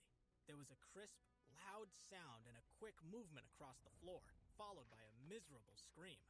Everyone looked over, and even the sales assistant opened her eyes to see what was happening. Everyone was shocked. Harris remained standing where he was, and he looked as if he hadn't moved at all. There wasn't a scratch on him. On the other hand, Evan, who had been so threatening and full of rage just a moment ago, was lying in a heap on the ground not far away. He had his face in his hands, and he was wailing in pain. There was a slight pause, when the only sound that could be heard was Evan whimpering on the ground. Then suddenly, Katie pointed to Harris and yelled viciously, "You're finished! Do you know who he is?" Then she quickly ran to Evan's side and tried to help him get up. Evan, are you all right? Speak to me," she cried. In the meantime, the sales assistant rushed to Harris's side and advised him anxiously. "Sir, you should leave now, otherwise there will be trouble, I'm sure." He looked at the sales assistant in surprise, but didn't take her advice, which only made her more anxious. Once Evan was back on his feet, he looked at Harris with fury in his eyes. One hand covered his face, and the other pushed Katie away.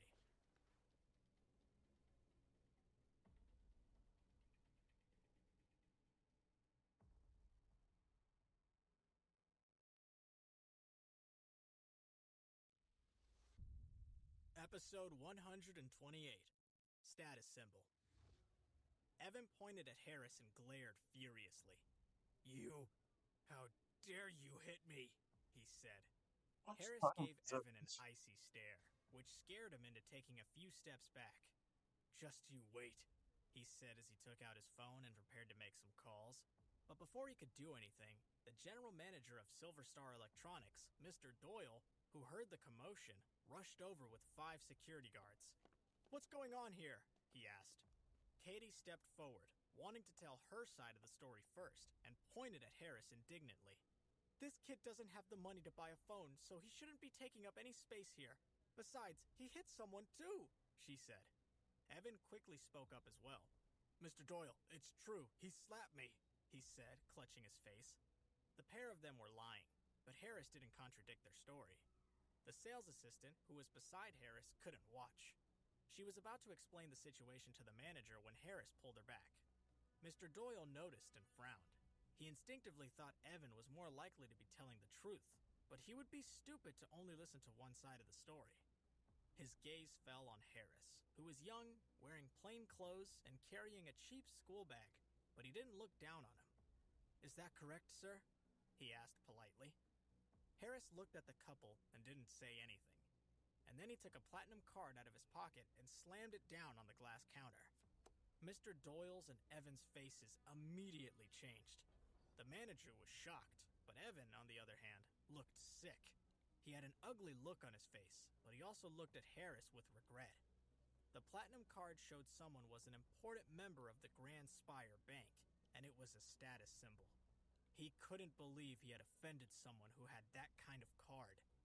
These people could easily destroy him if they wanted to, but it was too late now, so all he could do was beg for forgiveness.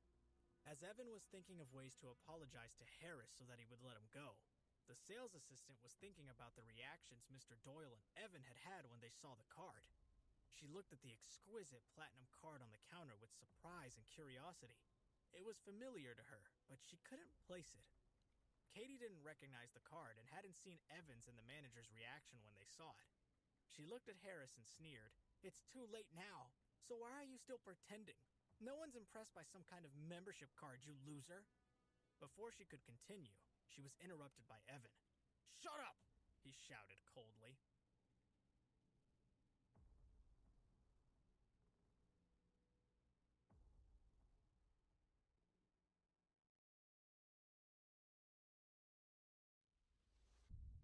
Episode 129, Shameful Behavior. Katie was stunned into silence when Evan shouted at her. He stared at her angrily, and she looked hurt. "Why did you shout at me?" she asked.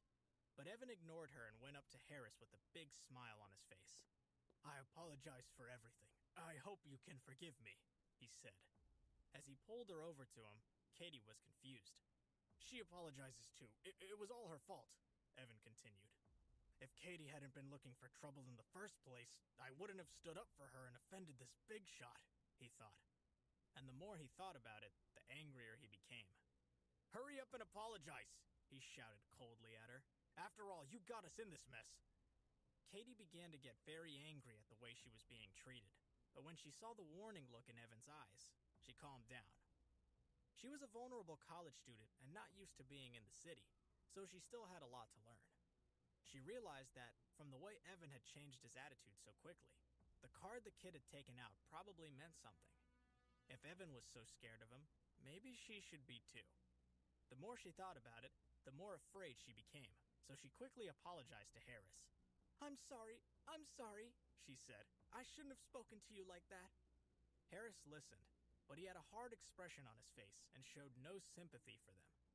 The dramatic turn of events shocked everyone in the store, and they started discussing it amongst themselves. "Isn't that the CEO of the Phoenix Corporation, Evan Campbell? Who's the other guy? Wasn't that guy Evan arrogant just now?" Harris's indifference made Evan and Katie even more nervous. Evan glanced at Harris and decided to use different tactics. Tears started to roll down his cheeks. "I have an elderly mother and a child to support. Please be lenient and let us go," he sobbed. Next to him, Katie nodded and looked pitiful.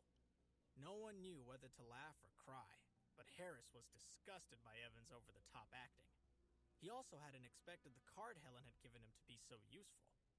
Evan realized that his performance hadn't moved Harris, so he knew he had to do more. "Please, he started to say anxiously, but Harris quickly interrupted him. "Stop!" he shouted. Evan looked at Harris with anticipation, and Harris looked at the couple with contempt. "Stop your games! They don't impress me. But if you both get out of here now, I'm not going to take this any further," he said. Evan and Katie heaved huge sighs of relief. Thank you, they said gratefully. The two of them walked through the crowd looking ashamed, and they left the store as quickly as they could.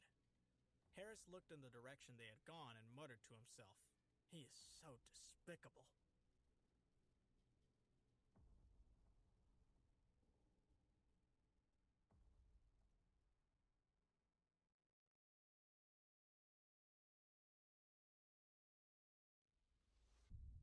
Episode 130, Disintegrating a Cell Phone.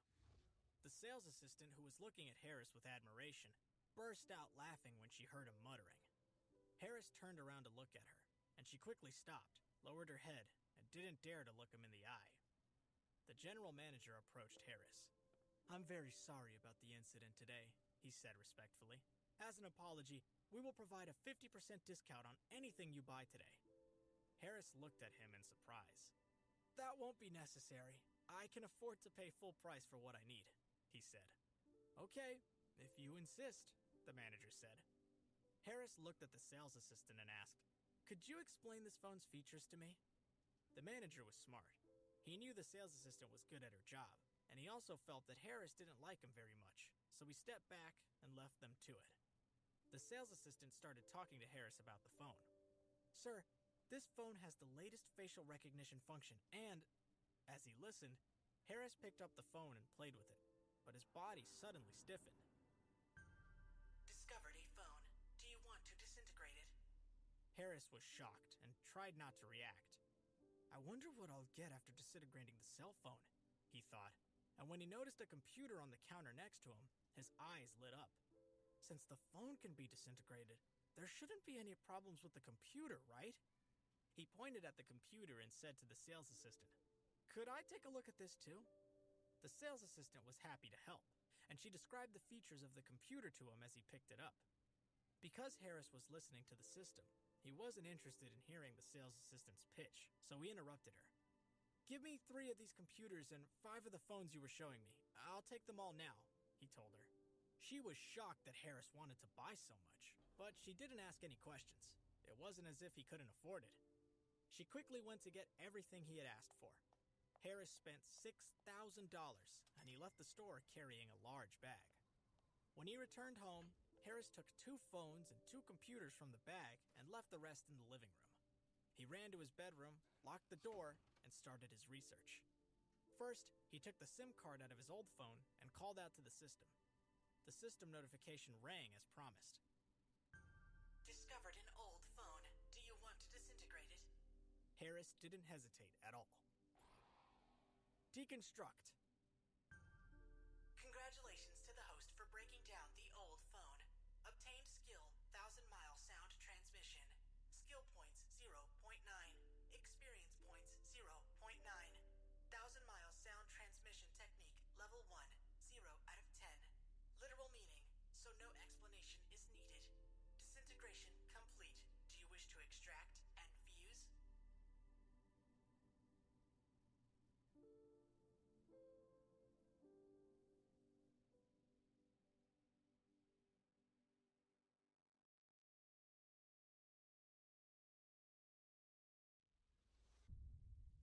Episode 131, Testing a New Skill.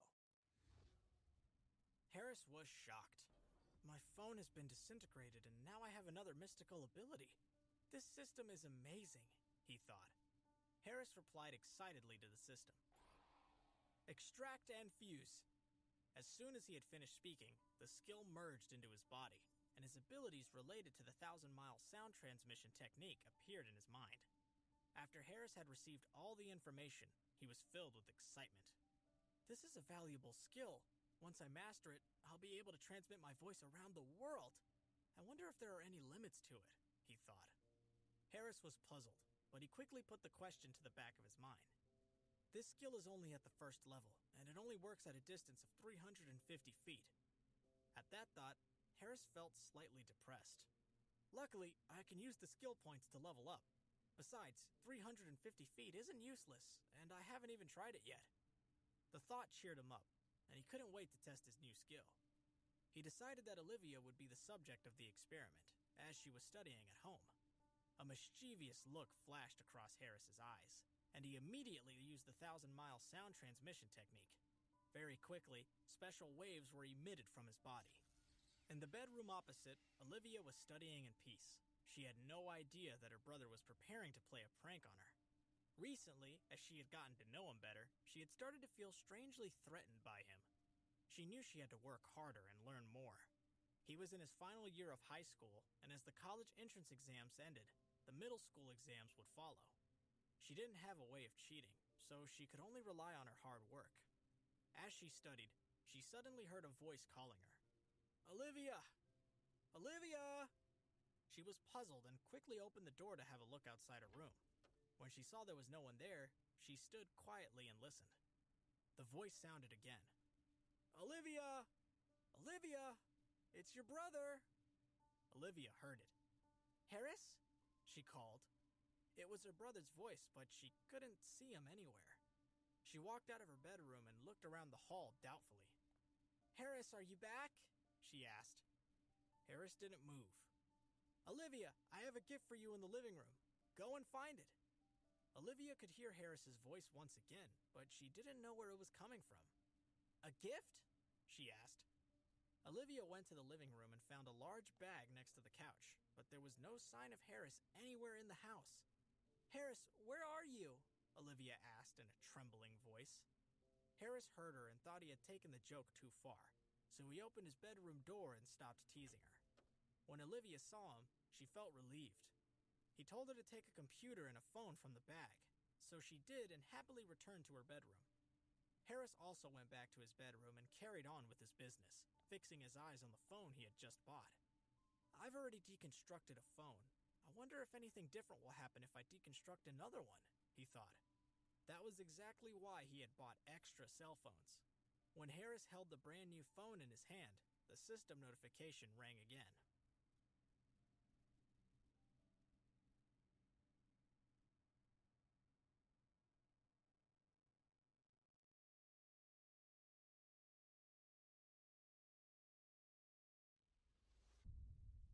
Episode 132, A Journey Through Time. Discovered a cell phone. Do you wish to disintegrate it? As the system notification sounded out, Harris hesitated for a moment, but then he made up his mind. "Disintegrate!" As Harris gave the order, the phone in his hand disappeared. Congratulations on deconstructing, host. Obtained skill Eye of Law Destruction.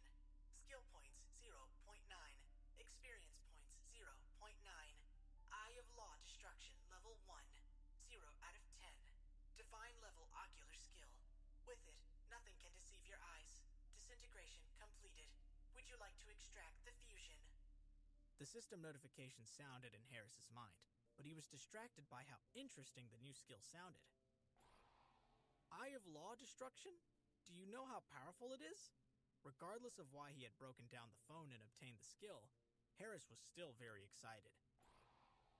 Extract and fuse. The next moment, a purple light suddenly flashed in Harris's eyes, but it very quickly disappeared, and Harris's vision returned to normal. The past few moments seemed as though they had never happened, but with the fusion of the skill, Harris knew how powerful the Eye of Law Destruction was. That technique meant he could break down all disguises and see the nature of the world and everything in it. The first thing Harris thought of was gambling on precious stones and pieces of junk that could be worth something. Harris quickly looked in his drawers and found a dragon-shaped gold pendant he had had since he was young. He believed it was an old piece of jewelry that had been passed down through his family. He didn't know whether it was valuable or not, but he could use the Eye of Law Destruction to examine it. As Harris activated the Eye of Law Destruction, it was as if time was flowing in reverse. The history of the pendant was broadcast in his mind, like a movie running backward very quickly. The time spanned from the modern era to over 200 years earlier, and then, for some reason, the images suddenly stopped. Harris was certain that the pendant was very old, but he was unsure why the scene had ended so abruptly. Maybe it was because the Eye of Law destruction level wasn't high enough, and it was only at level 1. Harris took a look and discovered that upgrading to level 2 Eye of Law destruction only required 10 skill points, which he had. System, upgrade Eye of Law destruction to level 2. Following Harris's instructions, the system notification sounded. 10 skill points were deducted. Eye of Law destruction upgrade successful.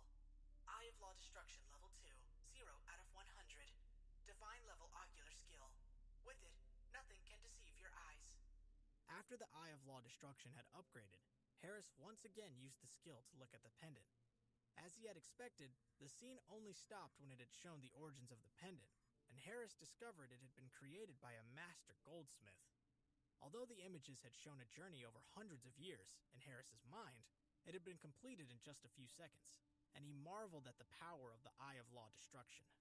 He happily went around the house looking for things to experiment on, and he only gave up when his parents arrived home. After dinner, Harris gave 2 of the new cell phones to his parents, and he also took away all the old phones that Olivia had borrowed from them. He told her that he would sell them, but it was actually because he had become addicted to disintegrating phones.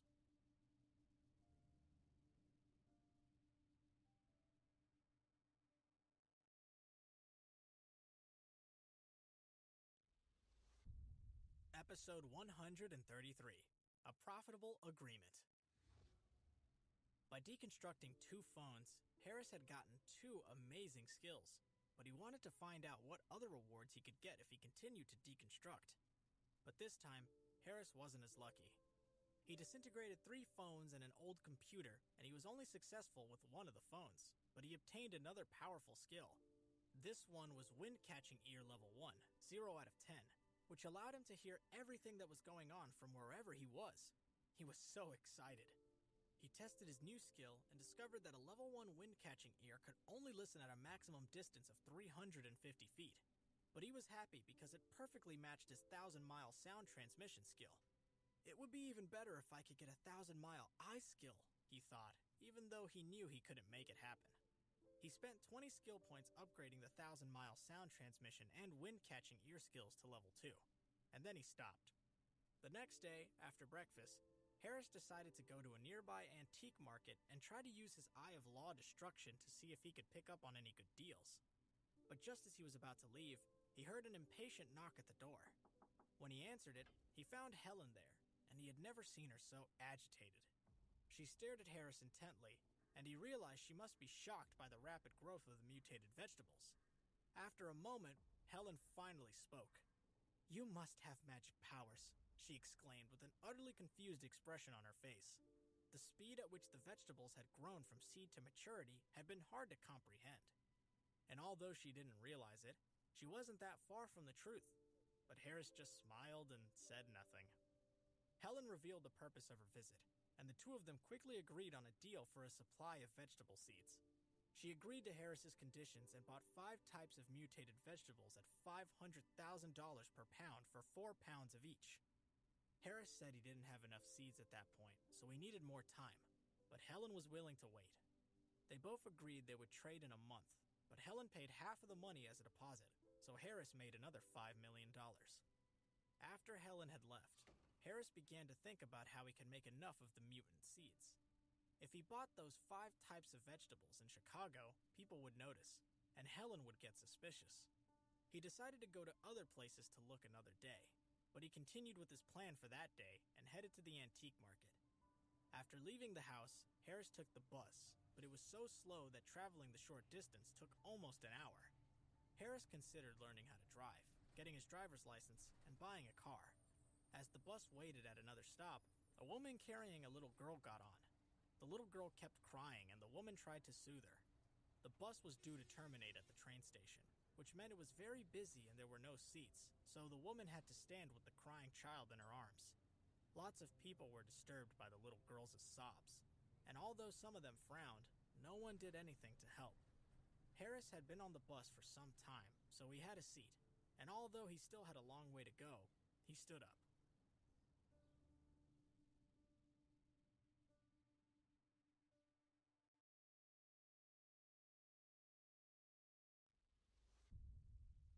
Episode 134. Suspicions Are Raised. "Please, sit here," Harris said, and he smiled at the young woman. The woman turned and looked at Harris gratefully. "Thank you," she said as she carried the child and sat down. But for some reason, the little girl continued to cry. There were many passengers on the bus, and it was a warm day, so it was very stuffy. People already felt uncomfortable and irritable, and the crying child received many annoyed looks. Harris watched as the woman bounced the child on her knee and tried to soothe her, but she continued to cry and didn't seem to want to interact with the woman at all. Harris looked at the woman's face and noticed she seemed to have become a little impatient with the child, and she looked at the crying little girl with contempt. He saw her take a lollipop from her pocket, and after peeling off the plastic wrap, she stuffed it into the little girl's mouth. "There you are, Lily. Now please be quiet," said the woman through gritted teeth. Harris frowned and started to suspect that something wasn't right. He had assumed the woman was the child's mother, but now he wondered if that was the case, as she didn't seem to know how to comfort her. Harris focused his attention on the woman, and he noticed she looked very awkward holding the child. He also realized that one of the little girl's feet was bare, and she had no pants on, and the woman didn't seem to care. Harris was puzzled and concerned that the little girl didn't seem well looked after. He suddenly remembered an article he had read online a few weeks earlier about a rise in people traffickers committing crimes across the state, and it had been reported that they had become more active in Chicago. Harris became more alert and looked at the little girl, who had stopped crying while she ate her candy. "I might be wrong," he thought. "She seems happier now, so maybe this is how her mother comforts her." Then he thought of his Eye of Law Destruction skill, and his eyes lit up. He stared at the woman and the little girl and used the skill. An image instantly appeared in his mind, which showed the woman holding the little girl, and nothing was wrong. But very quickly, the image changed, and another one appeared. He saw a different woman talking to the little girl as she carried her into a beauty salon, and while she was having her hair done, the child had slipped out of the door unnoticed. The woman in front of him appeared outside the beauty salon. She had quickly looked around to see if anyone was watching, and then she had walked toward the little girl, held out a lollipop, and tried to lure the child away. The little girl had walked toward the woman and taken the candy, and then the woman had picked her up and absconded. Harris realized he hadn't guessed wrongly, and he had given up his seat to a child trafficker.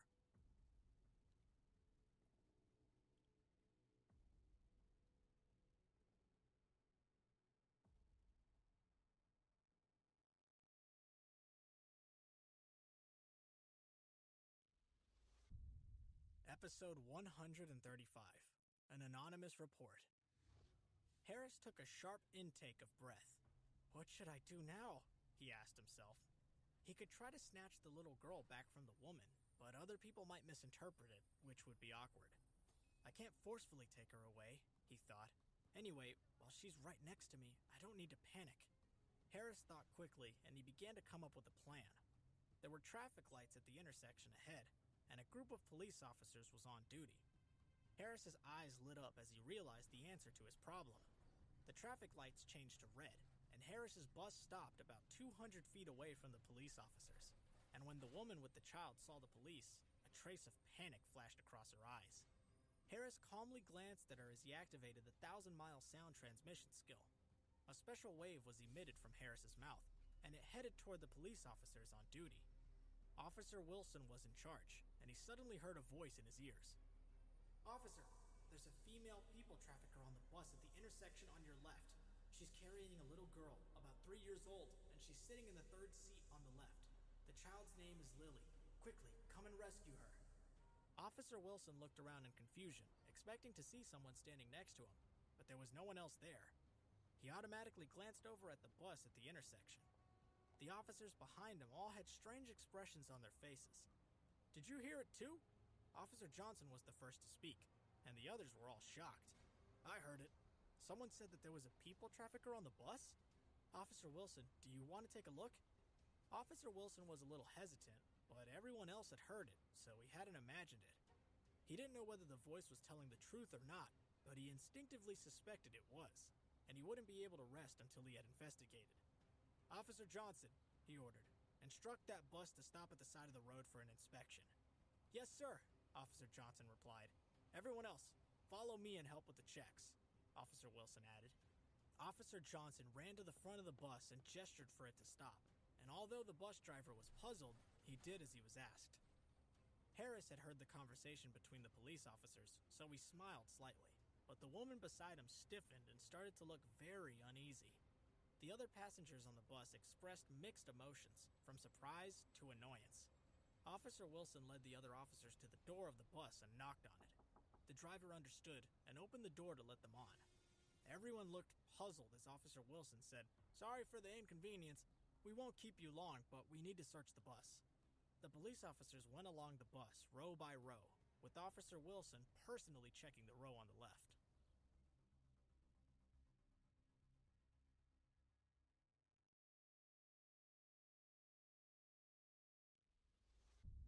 Episode 136, Unsung Hero. When the female trafficker beside Harris saw the police officers approaching, she started to fidget nervously. Officer Wilson had spotted the woman with the child and approached her. Before the woman could react, the police officer reached out and picked up the little girl from her lap. "Lily, what are you doing here?" Officer Wilson said, sounding surprised. The woman's entire body trembled, and her face turned pale. When she slowly raised her head, she saw Officer Wilson hugging the little girl, who wasn't crying or making a fuss. Her face stiffened, and she quickly looked down at the floor. The police officer turned to her and asked doubtfully, "Who are you? Why are you with Lily?" The trafficker looked up and smiled to disguise her fear. "I'm Lily's nanny," she stuttered. "A nanny? I didn't know my sister had hired a nanny," Officer Wilson said. His acting was compelling, and even Harris was impressed. The woman was shocked, but she thought very fast. "I just started a few days ago," she said. "Oh, okay." Officer Wilson nodded in understanding. "Can I see some ID?" he asked. The woman looked through her pockets, and then she said, "Oh, sorry, I forgot to bring my ID with me." She smiled apologetically. Officer Wilson frowned. "Are you Lily's nanny?" he asked. The trafficker stiffened and didn't have a chance to answer before Officer Wilson suddenly pointed at her and asked Lily, "Do you know her?" Without waiting for the little girl to reply, the woman pushed past Officer Wilson and ran to the rear door of the bus. But she hadn't anticipated the police waiting outside for her, and when she reached the door, Officer Johnson grabbed her and wrestled her to the ground. Her yells and his voice telling her she was arrested could be heard inside the bus. Officer Wilson was completely sure that the woman was a child trafficker, but he was even more curious about the voice that had reported her to the police. Everyone on the bus had been shocked into silence, but now the excitement seemed to be over, and they started to talk among themselves. "What happened? What's going on?" "Everyone, just now we received a report that there was a child trafficker on this bus. That's why we urgently checked," Officer Wilson explained. "But we've caught her now, so thank you for your time." There was a sudden burst of chatter on the bus. "Child traffickers? I can't believe it!" Then the whole bus was filled with thunderous applause. Harris smiled faintly, but no one knew he was a hero.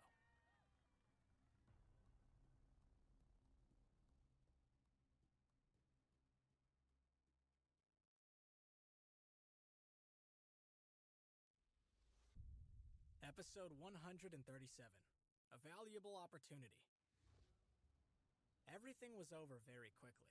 The police officers left the bus and took the trafficker away, and the bus continued on its journey. Soon, Harris arrived at his destination, got off the bus, and walked into the antique market. It was very busy with both tourists and locals, so Harris decided to take a casual look around.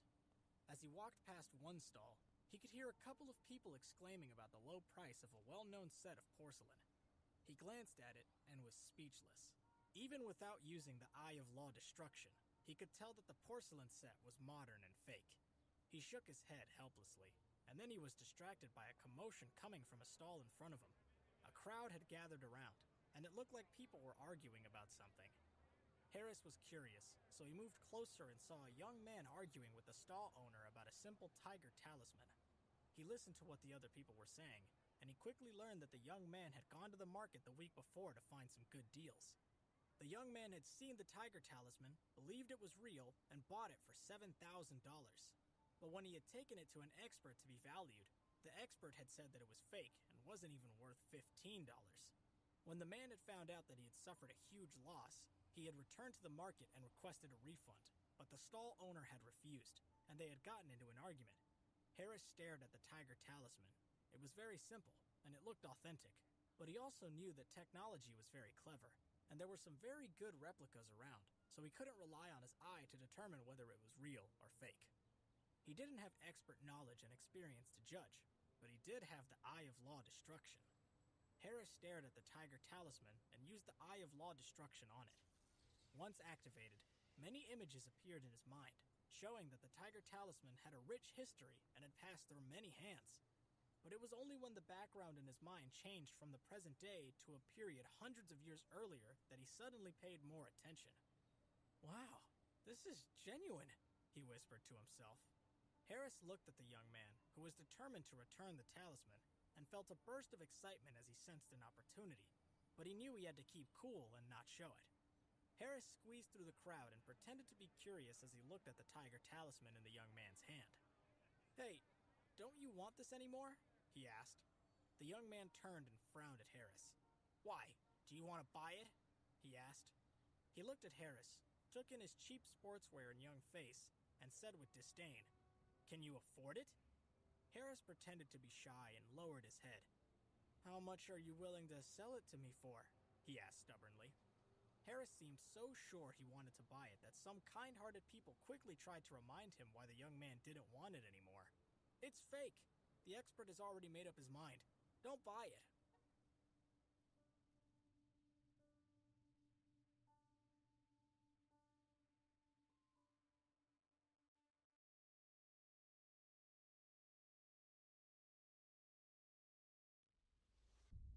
Episode 138, Family Heirloom.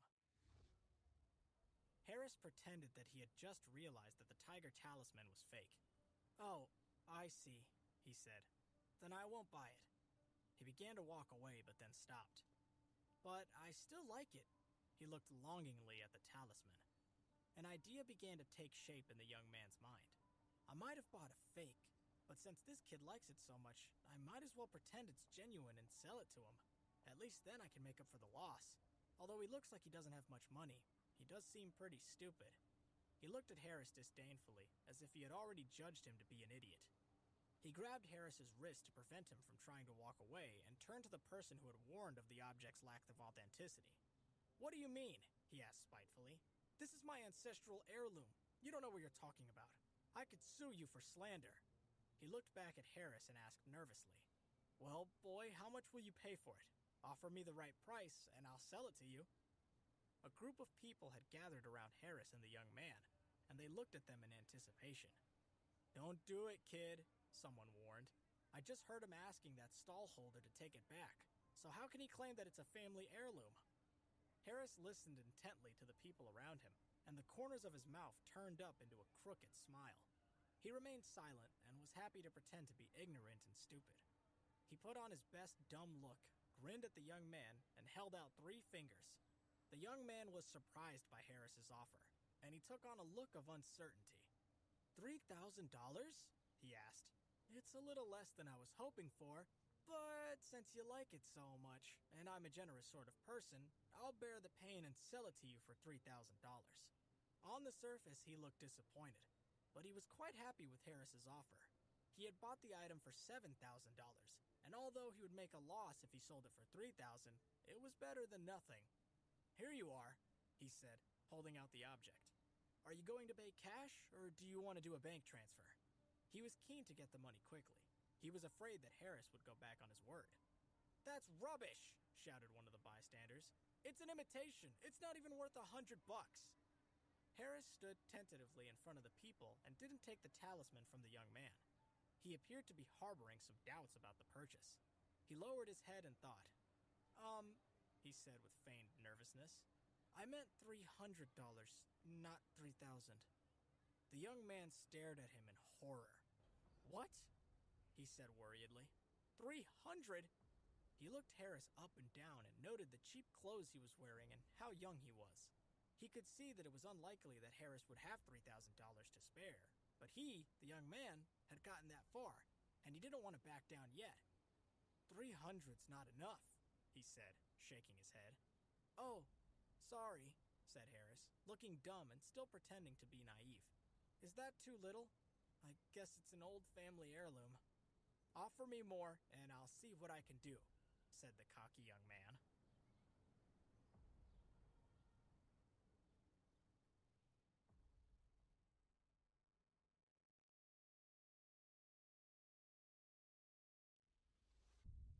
Episode 139, The Professor. Harris could see exactly what the young man was trying to do.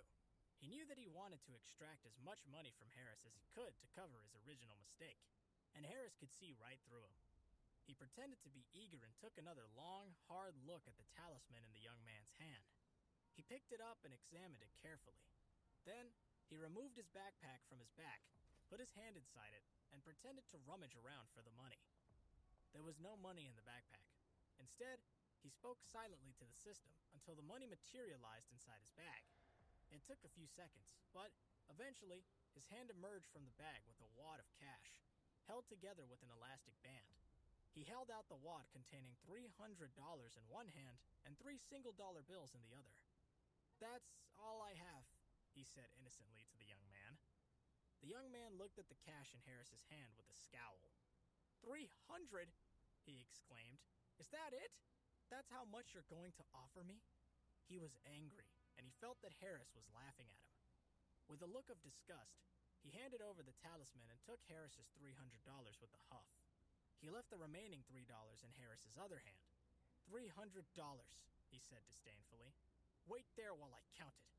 He was determined not to be cheated any further. Harris took the tiger talisman and waited patiently for the men to count his money. He did his best to look innocent, but inside, he was jumping for joy. Many of the onlookers had stayed to see how the scene would end. Some people were surprised by the outcome, while others shook their heads in disbelief. They looked at Harris as if he was a total fool. I can't believe the boy bought it, one person said. He didn't listen when he was told it was fake, said another. Oh well, I guess it's his loss, said a third person. $300 is quite an expensive lesson to learn. Hopefully, it'll teach him to open his eyes a little wider in the future. The bystanders all believed that the talisman was fake, and that Harris had been blatantly conned.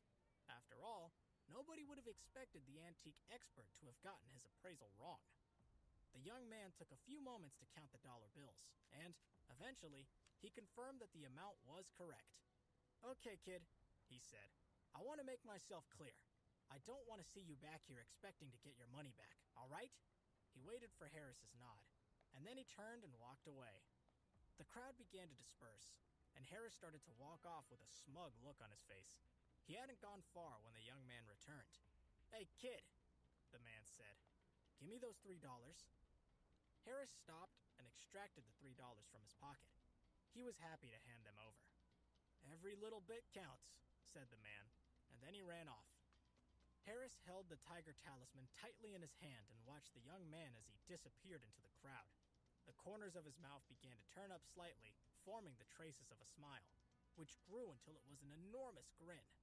$300 for a Han Dynasty treasure, he thought, unable to believe his luck.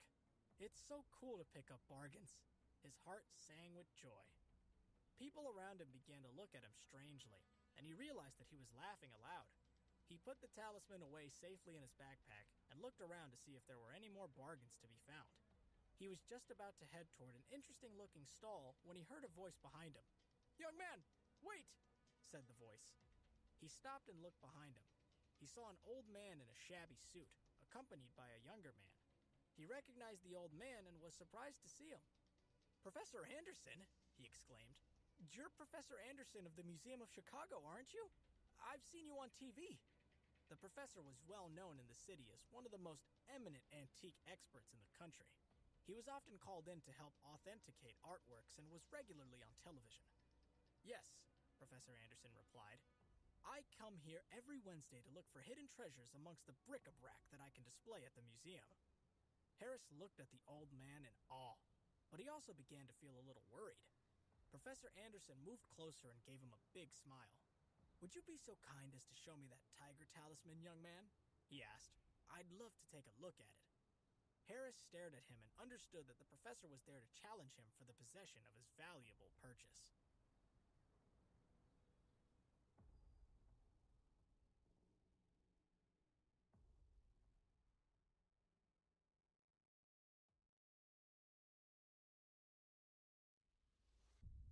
Episode 140, The Truth About the Talisman. Harris suspected that Professor Anderson would try to buy the talisman from him when he discovered its authenticity, but he also assumed he would offer him a low price for it. Without a second thought, he opened his mouth and stubbornly refused to show the talisman to the professor. "No," he said sternly. "You can't see it." A crowd had gathered around him once again, and the people were again discussing Harris's situation. Many of them recognized the old man and were well aware of his reputation. Harris chose to ignore their remarks. Professor Anderson was surprised by his abrupt and determined refusal, and the bystanders couldn't understand the apparent change in Harris's demeanor either. A short while before, he had seemed shy and lacking in confidence, and they gasped at his rude treatment of the eminent professor. "Can you believe that he just turned down Professor Anderson?" one person said. "Is he a complete fool?" asked another. "Maybe he doesn't know who he is," suggested a third. Harris continued to ignore the comments that reverberated around him. He knew exactly who the professor was, but he was no longer impressed or intimidated by him.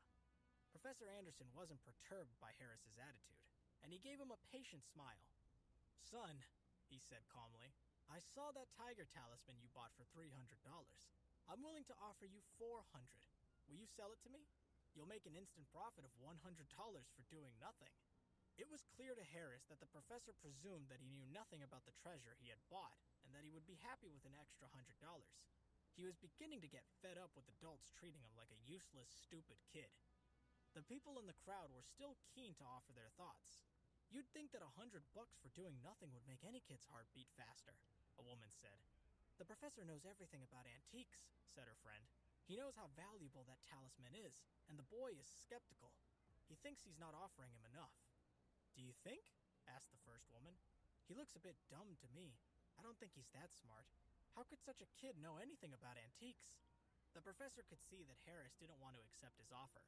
What he didn't know was that Harris's perceived ignorance and lack of confidence were only a pretense. Harris knew more about the talisman than the professor did. He looked calmly at Harris and waited patiently for him to respond. Harris looked at him with a sardonic smile. He was ready to reveal the truth. "I won't accept your offer, old man," he said rudely. Professor Anderson stiffened, and a crooked snarl appeared on his face.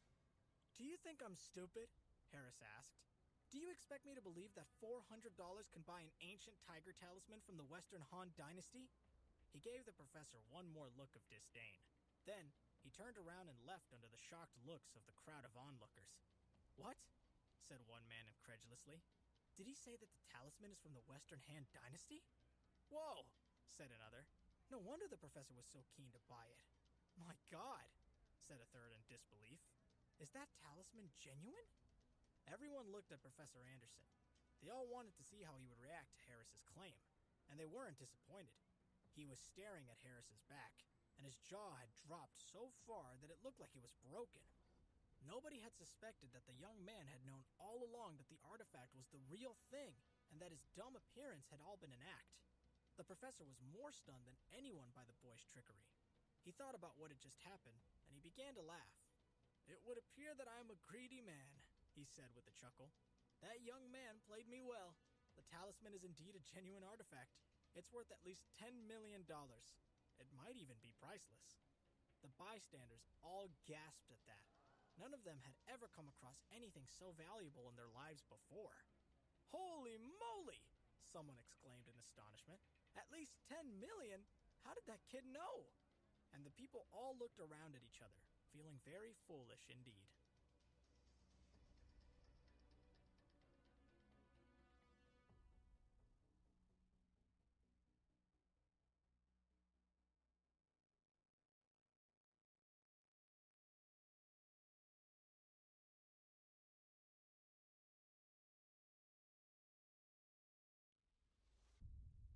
Episode 141, The Followers. The onlookers chatted and gossiped about Harris and his priceless purchase for some time after he left. Some thought he was a fool for not sticking around to find out its value. Soon, word got around the antique market, and it wasn't long before the stall holder kicked himself in anger after hearing what the talisman was actually worth after selling it to the young man. Professor Anderson continued to watch Harris as he merged into the crowd. The boy had piqued his curiosity. How did he know what that charm was? He muttered to his companion. He felt somewhat concerned about the boy. He's carrying a pretty heavy burden on his back. Harris had no idea that people were still talking about him. He carried on hunting around the market stalls for other valuable pieces, and by the end of the day, he had made quite a haul of precious antiques, including an oil painting, an ancient coin, and a delicate vase, as well as the tiger talisman. He was ready to take his harvest home. He was just about to head out to the market gates when he appeared to glance over his shoulder and spotted 4 men watching him.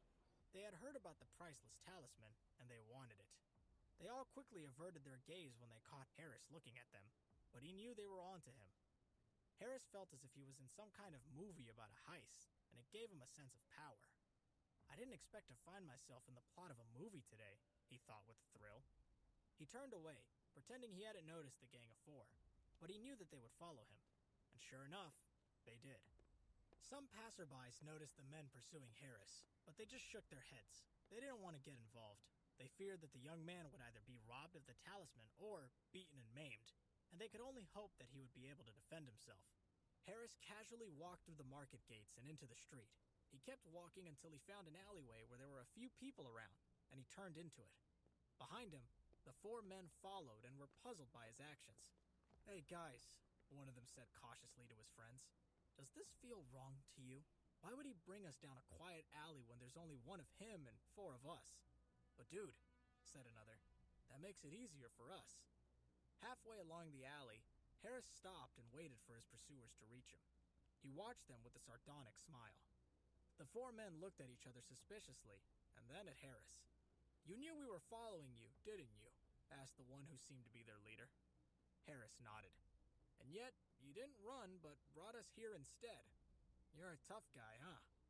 "Give us everything in your bag," commanded one of the others. "We know it's full of valuables, and we want them for our boss. Maybe he'll let you go once he gets his hands on the goods." "Otherwise," said the leader, momentarily leaving it to Harris to figure out for himself what might happen to him if he didn't comply.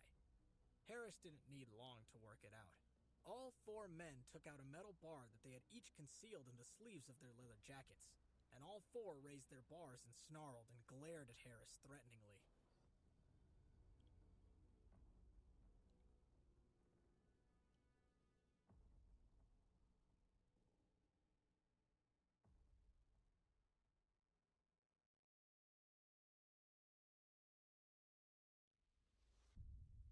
Episode 142, End of School Parties. The 4 men expected Harris to be terrified by their threat, but he just smiled confidently at them. "Put down the bag," the gang leader commanded. "Leave it there." He pointed at the ground between himself and Harris. "What a bunch of idiots," Harris said with a scoff. The 4 men were enraged at being called names and brandished their weapons. "Are you looking for trouble, boy?" the leader asked. "Because we'd be happy to oblige." The 4 gang members rushed at Harris with their metal bars held high. In unison, they all brought their bars down and hit him hard across his arms, back, and body, but he didn't even flinch. The leader frowned at his obvious lack of fear. Harris grinned at them ferociously, enjoying every minute of their confused state. His next movement was so fast that the 4 thugs didn't even see it coming. He spun around and sent all 4 spinning through the air, one by one with a kick to their torsos. They crashed into the wall on the opposite side of the alley, feeling as if they had been hit by a speeding train. They groaned and writhed in pain at the impact of both the kick and the landing. Harris picked up one of their metal bars and slowly walked over to where they lay in a heap on the ground. The sound of his footsteps was like the sound of death approaching, and one of the younger thugs screamed in fear as they all watched him getting closer and closer. He grinned malevolently at them and swung the metal bar around in his hand. He was enjoying himself immensely as they shook with terror. "What are you going to do to us?" the leader asked, trying to appear in control. "I'm a member of the Willow Society. We're the biggest gang in the city. Whatever you're going to do, you'll regret it." Harris shrugged indifferently. He didn't care what gang they belonged to. That means nothing to me, he said nonchalantly. All I want to do is break your legs. The thugs cried out in fear, and then, one by one, they all fainted and collapsed in a heap on the ground again. Harris looked at them and shook his head. Pathetic, he declared. You'll never beat me. He looked at the weapon in his hand and asked the system to disintegrate it, but it produced nothing. It was worth a try, he thought with a shrug, and he turned and walked away, leaving the 4 gang members in a crumpled pile in the alley. The 4 men weren't found until later that evening when a passerby discovered them and called the police. Harris returned home to find his mother cooking dinner. The family sat down together to eat, and then Harris went to his room to do some research online into books on how to identify antiquities. Even though the system had given him the eye of law destruction, allowing him to see the truth in things, the process was very slow and tedious. He needed to learn to identify antiques more quickly so that he could easily eliminate counterfeit goods. The following morning, Harris got up and had his breakfast as usual. His cell phone rang as he was eating his toast. Who can that be at this time of the morning, he thought, picking up the phone. It was his classmate, Hunter. Hey, Hunter, he said happily. What's up? Hey, Harris, Hunter replied. Now that we're about to graduate and go our separate ways, I think we need to organize a party. Other classes are doing it already, and since you're the class monitor, I thought you might want to look into it. I'm happy to help. Harris was surprised to hear Hunter's speech. So early? He asked. If we don't organize it now, we'll have to wait until after the results come out. Some people won't have done so well in the exam and won't be in the mood for a party then, so we have to do it now. Harris nodded as he realized that Hunter was right. Not everyone was the same as him.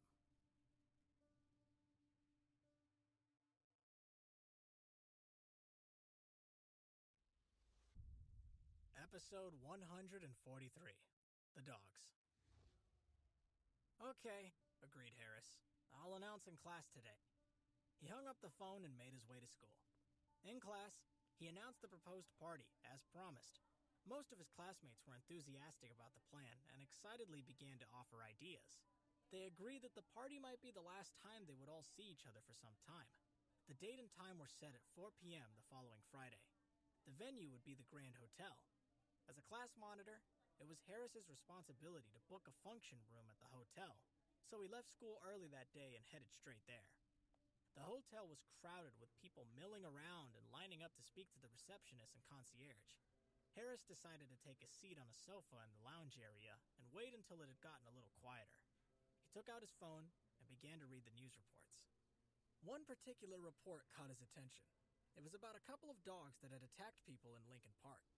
A young mother had picked up her child from school, and on their way home, they had come across a young man with 2 dogs. Without any warning, the dogs had broken free. The man had yelled at them to come back to him, but they had sprinted up to the mother and child and viciously attacked them. A police officer happened to be in the area at the time and had tried his best to drive away from the 2 dogs and save the mother and her son. Unfortunately, they had both suffered serious injuries and had been taken to the hospital. The dog's owner hadn't been able to control his animals, and they had both run off.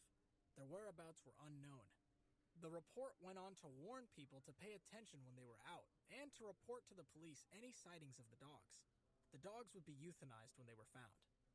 Harris finished reading the article, but then he went on to read the comments that other readers had posted. A group of people claiming to be animal rights activists were defending the dogs. The 2 people who were attacked must have provoked the dogs. Dogs don't attack for no reason. The dogs are innocent. Why do they have to die? It's their owners who are at fault. They don't know how to look after them properly. It's the owners who should be euthanized.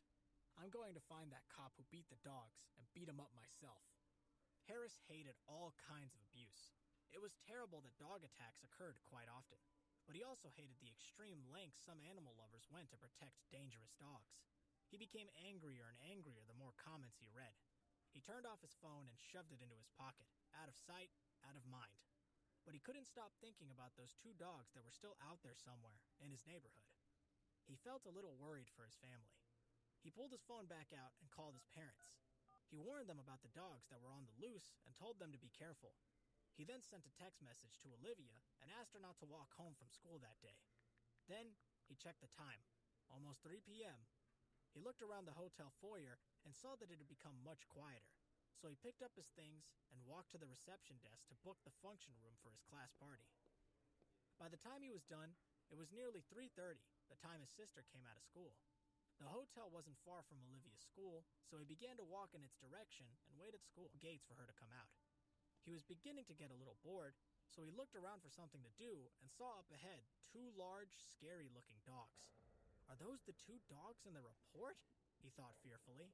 He watched them for a moment until they ran into an alley and disappeared. Harris's heart began to pound in his chest, and he took off after them.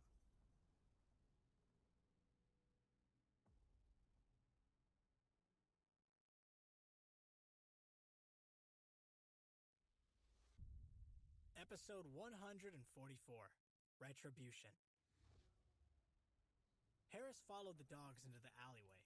They took several turns left and right, and then they entered the back gate of a property. Harris saw a person's head peer through the gate and look both ways before firmly shutting it behind him. Harris told the system to engage the wind-catching ear skill so that he could eavesdrop on any conversations that were taking place behind that gate. He listened in horror and anger. "Mom, the dogs are back safely," someone said. "Oh, at last," the person's mom replied. "Give my 2 boys some steak. They must be hungry." "Don't let them out again for a few days," said the first person, who Harris assumed was the son and the person he had seen checking the alleyway. "The cops are looking all over for them." "I blame those stupid people who got themselves mauled," said the mother viciously. "Why should my precious boys have to suffer for their stupidity?" "Damn cops," exclaimed the son angrily. "They need to go to hell." Such vicious words made Harris boil with anger. They must be the dog owners, he thought. How can they be so malicious and care so little for human life? He looked at the house of the extreme dog lovers. "Since you love your animals so much," he murmured aloud, "let's see how much they love you in return." He closed his eyes and launched the insect mastery technique. Within seconds, a loud hum could be heard all around him. Tens of thousands of flying insects appeared from all directions, creating a huge black cloud that swarmed one way and the other. Every kind of flying insect imaginable joined the melee and found its way into the dogs' owner's property, through open windows, gaps under the door, and ventilation grills. The dogs began to bark in a frenzy as the insects swarmed around them. They tried to catch them in their mouths, but the insects were either too quick or stung the inside of the dogs' mouths. The mother and son ran to the dogs to see what was upsetting them so much. "Butch! Rusty!" yelled the son. "What's the matter with you? I'm getting your dinner. Here, eat this. Nice fresh beef." Just as he threw 2 fresh steaks towards the dogs, the cloud of insects appeared around his head, and he screamed as they began to bite and sting his face and arms. He frantically tried to wave them away, but the more he lashed out, the more he was stung until he was covered in red welts. Harris looked at the house, and the corners of his mouth curled up into a grin. Then, he turned himself around and walked away. Level 3 of Insect Mastery is awesome, he thought. I could see it all through the insect's eyes. Back at the house, the thousands of insects had worked the 2 dogs up into a mad frenzy. At first, they snapped fiercely at the insects, but after a while, they had become so mad that they began to attack their owners. Harris didn't intend for the dogs to kill their masters. He simply wanted them to be punished for what they had allowed their dogs to do to other people, and their screams gave him deep satisfaction. As he emerged from the alley, he realized that Olivia had already left, and so he walked home alone. The rest of the week passed uneventfully. Eventually, it was the day of the end-of-school party at the Grand Hotel. 4 p.m. on Friday arrived, and Harris went to the hotel and met up with all his classmates. The room had been decorated earlier in the day, and a 4-course banquet had been ordered. After the school friends had eaten their fill, the tables were cleared, and the DJ began to play some music. Some of the kids got up to dance, while others sat around chatting and laughing. Harris was happy to see everyone enjoying themselves. Everyone, that was, except Liam Scott, who sat alone in a corner of the room, watching his classmates having fun. He spotted Harris in amongst them all. He was laughing with a group of friends, and Liam's eyes filled with jealousy and hatred. That should have been me, he thought bitterly, remembering how his position as class monitor had been so ruthlessly taken from him.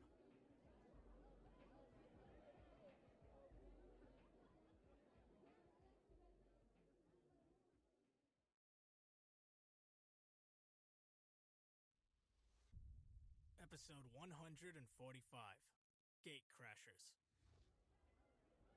Damn Harris Edward, Liam thought. It's all his fault. It should be me that they're all fawning over. His blood boiled in anger at the thought of what Harris had done to him, and he slammed his glass down onto the table. Everyone turned to see where the noise had come from. They all focused their gaze on Liam, wondering what was bothering him. Sorry, he said weakly. I didn't mean to slam it quite so hard. I'm going to the bathroom. He got up and headed out the door, and everyone went back to whatever they had been doing. Hunter and Harris stood together near the door. They both continued to stare at Liam as he passed them on his way to the restrooms. I think Liam's jealous of you, Hunter said. I guess he thinks this should have been his night. Harris smiled callously. Don't worry about him, he responded, raising his glass. Here's to you. And they clinked their glasses and drank. Liam overheard their conversation and scowled as he turned to leave. He went downstairs and was about to leave the building when he heard a voice behind him. Hey, Liam Scott, said the voice. Liam stopped in his tracks and turned around to see who had spoken to him. A young man in a suit stood before him. He had a cigarette in his mouth, and he squinted at Liam. There was a scar on his face that had canceled out the effect of his professional-looking attire. Behind him were 8 more young people, all wearing light blue shirts and dark pants. Embroidered onto each shirt pocket was a thumb-sized image of a willow tree. Liam's face lost its grumpy look when he saw the young men, and he smiled and welcomed them. Mitch, what are you doing here? We came to get this party started, Mitch, the leader, replied, shaking Liam's hand. He sensed that something was troubling Liam. What's up, bro? He asked. Is it that dude in your class? The one who took your job? Do you want us to help? Liam thought about Mitch's offer for a moment, and his eyes lit up. There is something you could do, he replied. He remembered that Mitch was a ruthless Taekwondo black belt and had been practicing for years. He also remembered that Harris was a martial arts expert too, and he wondered what would happen if the two of them took each other on. Let's walk and talk. Liam led Mitch and his men back upstairs to the function room, where Harris and the others were still enjoying the party. Hey, you guys, Liam shouted out across the room, attracting everyone's attention. Stop what you're doing! All the guests turned to look at Liam suspiciously. Many looked annoyed that he had dared to interrupt their fun, and they scowled at him. But Liam didn't seem to care what they thought. He was only interested in Harris's reaction, and he glared at him with evil intent. I'd like to introduce you all to some friends of mine, he announced with a flourish of his hands, and he began to clap as Mitch and his men entered the room. Everyone in the room turned to each other with puzzled looks on their faces. What the hell is he doing? Someone asked. Who are those people? This is meant to be our class party, someone else said. Who does he think he is, bringing other people here? They began to jeer and taunt Liam, making sure he knew how disgruntled this behavior was making them feel. Harris looked at Liam and shook his head in disbelief, but he didn't turn Liam's friends away. He was keen to find out what he was up to.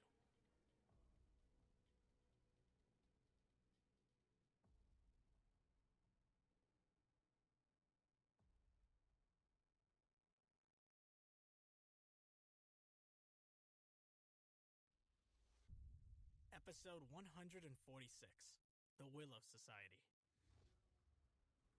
Hunter nudged Harris and nodded toward Liam. He's not going to make any trouble, is he? He asked worriedly.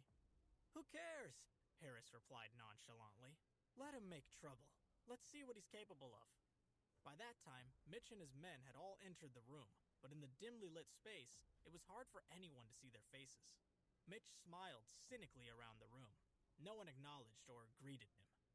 It seems that we're not alone, he said to Liam with a sneer. Not at all, replied Liam, hurrying over to him. Let me properly introduce you.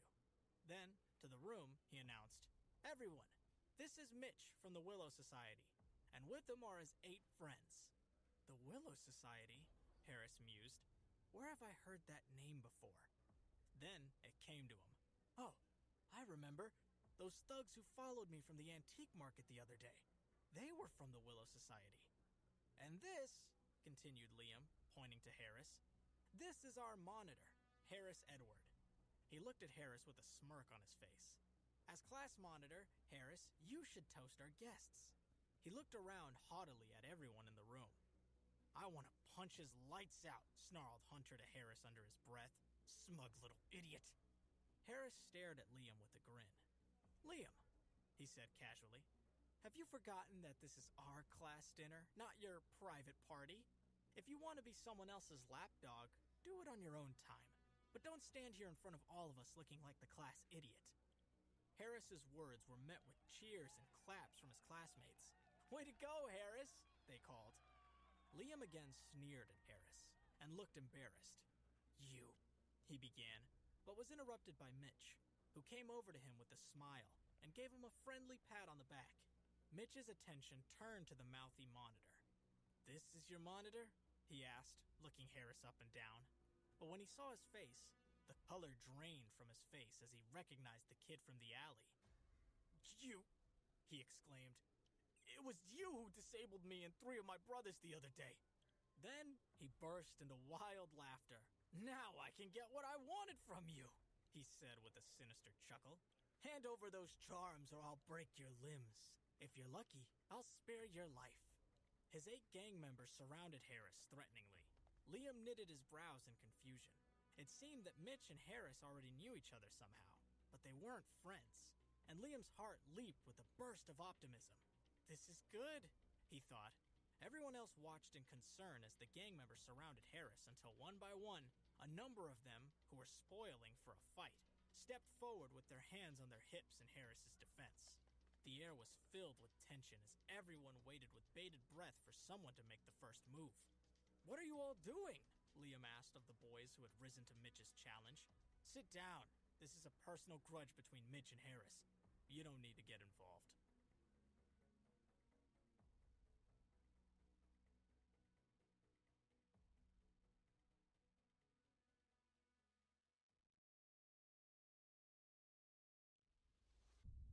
Episode 147.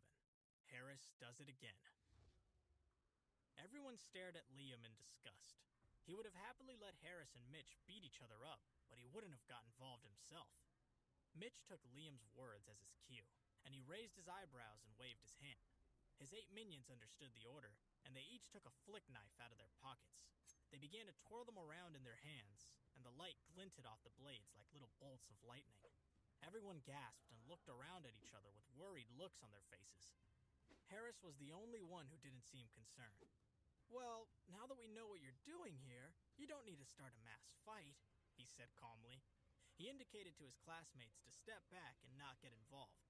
Some of his friends hesitated, reluctant to give up already, but they didn't want to upset Harris, so they retreated. They would happily jump in if he needed them. Liam was the only one who was looking forward to the action.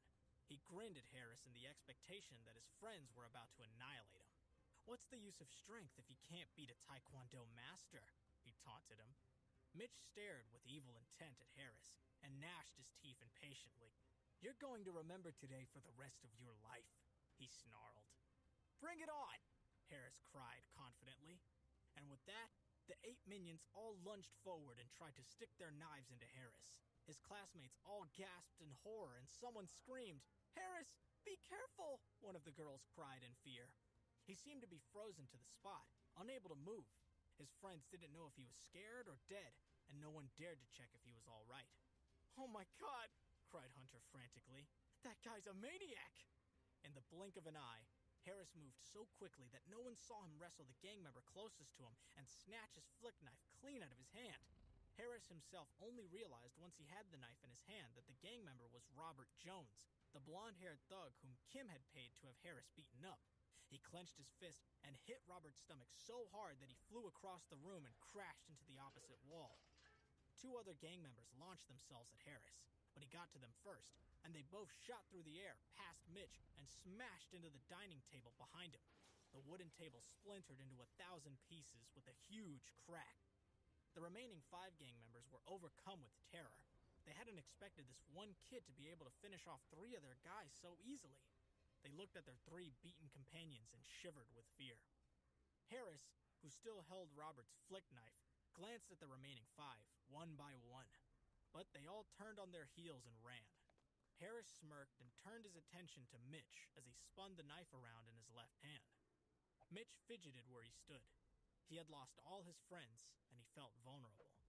He was amazed that Harris had been able to down 3 of his men in one fell swoop. That was the sort of thing you saw in movies or read in novels. It didn't happen in real life. He looked at Harris with a dignified face and then nodded appreciatively. "Keep practicing, kid," he said. Harris laughed at his unexpected words, but he didn't say anything. His classmates stood around in stunned silence, not daring to move. Only Hunter dared to speak. His worried face melted into a huge grin of joy. "I knew that Harris would be okay," he declared.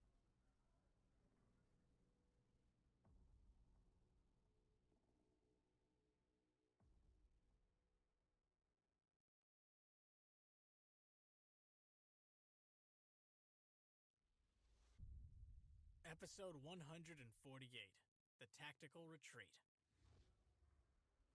The other students gasped, half in relief and half in shock. Liam's face was a frozen picture of disbelief. "That's not possible," he thought. Staring at the 3 men Harris had so easily dispatched, he began to feel truly afraid. But then he reassured himself when he saw Mitch still standing. "It's okay. It's okay. It's going to be okay. Mitch is a real fighter, and he fights dirty. Harris doesn't stand a chance against him," he thought. Meanwhile, Harris was staring coolly at Mitch. "I'm sorry, what were you saying? Do you want to break my legs?" "You're welcome to try," Harris said. Just at that moment, the system sent him a message. "Butterfly knife detected. Do you wish to disintegrate it?" Harris barely hesitated. He didn't need a weapon to handle these guys, so he figured it would be more useful to him converted into something else. "Disintegrate!" The knife vanished. "Congratulations, host. Disintegration successful. You have gained the thrown weapon ability. Skill points gained 0.9. Experience points gained 0.9. Description of thrown weapon level 1. Pinpoint accuracy with thrown objects." A flood of information crashed into Harris's mind. He could suddenly judge distances and angles to a level of detail he had only dreamed of before, and at the same time, he felt his body changing ever so slightly. His hands became steadier, and his every movement felt more deliberate and precise. This was a very pleasant surprise. Harris hadn't been expecting much out of his decomposition, and the system had delivered not only a new skill, but an incredibly powerful one. He bared his teeth at Mitch in a triumphant, savage smile. "I need to thank you and your cronies. You've performed a great service for me today," he said. "And what better way to thank you than with a demonstration of my new skill," he thought. Mitch stared at Harris. He didn't know why, but he suddenly felt a prickling of real fear. Out of the corner of his eye, he glanced at the other still conscious members of the Willow Society. "Grab the others. We're leaving," he snapped. "This kid is way too good. Nobody should be able to take down that many men at once. And now, there aren't enough of us left to put up a fight. Time for a tactical retreat," he thought.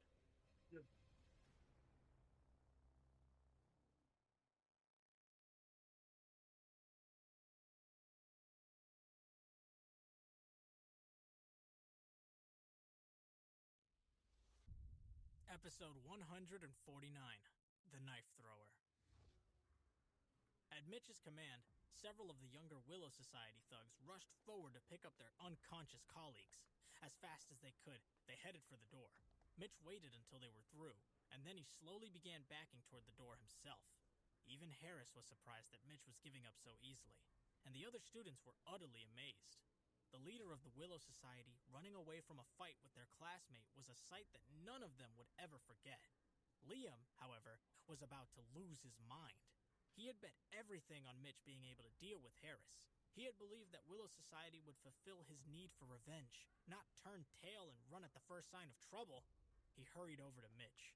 "Hey, what are you doing? We had an agreement. The deal was, I give you money, and you teach that guy a lesson," he blurted. As soon as the words were out of his mouth, he realized that he had made a mistake. His classmates stared at him in undisguised horror. "Oh my God, Liam did this. This is all his fault," one of them said. Mitch hadn't reacted to Liam's words at all, his eyes still locked with Harris's. But as the gang leader inched closer to the door, Liam grabbed him by the belt, desperate to stop him from leaving. "Come on, man, I paid you! Kill him!" Liam yelled. Mitch aimed a vicious kick at Liam's stomach, and the boy collapsed to the ground, doubled over in pain. Harris was not happy to see Mitch trying to leave without a fight. He turned and picked up a knife and fork from a nearby table, and with a single thought, he activated his thrown weapon skill. His arm moved too fast for any human eye to follow, and the knife and fork disappeared from his hand. 2 deep thuds came from the wooden door, just a few inches away from Mitch's head. Very, very slowly, Mitch turned to look. The knife and fork were buried halfway into the door, the exposed end still juddering with the force of the throw. The blood drained from his face, and the whole room fell silent. Everyone looked over at Harris. Sure enough, a knife and fork were missing from the place sitting next to him. His classmates started whispering to each other in astonishment. That was like something out of a movie. How did he do that? Okay, I'm convinced. Magic is real. Harris hadn't taken his eyes off Mitch. Did I say you could leave? You think you can threaten me and then just peace out when you feel like it? He said coldly. A dozen different emotions warred on Mitch's face. When he finally spoke, his voice was a low rasp. What do you want? He asked.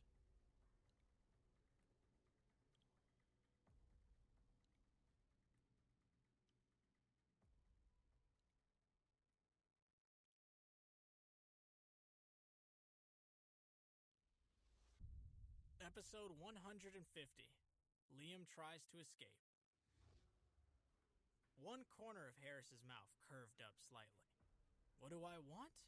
Not much. If you can stand there and take one punch from me, I'll let you leave, he said. And if you can't... He left the words hanging in the air. Mitch swallowed hard, and his eyes were full of fear. He knew he was completely at Harris's mercy. This kid just threw a blunt knife halfway through a door. Running is not an option, he thought. He bared his teeth in a humorless grimace. All right, he said and took a step forward. Bring it on. Harris walked calmly across the room, pulling his fist back. Mitch instinctively raised a hand to block, but it was useless.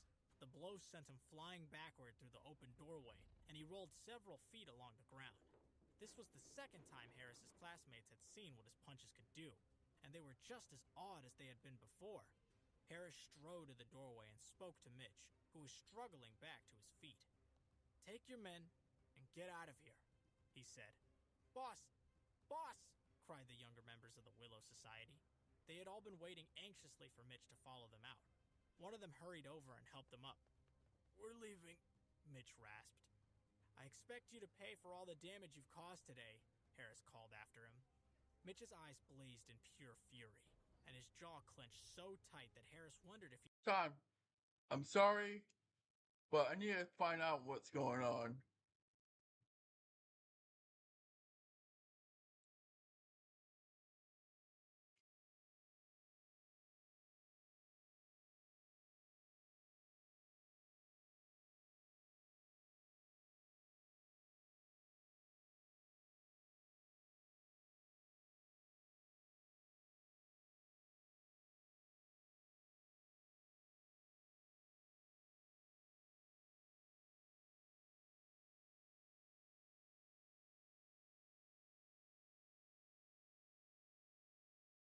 $5. That's not bad. That's not bad. I've been streaming for 3 hours and 23 minutes. Okay.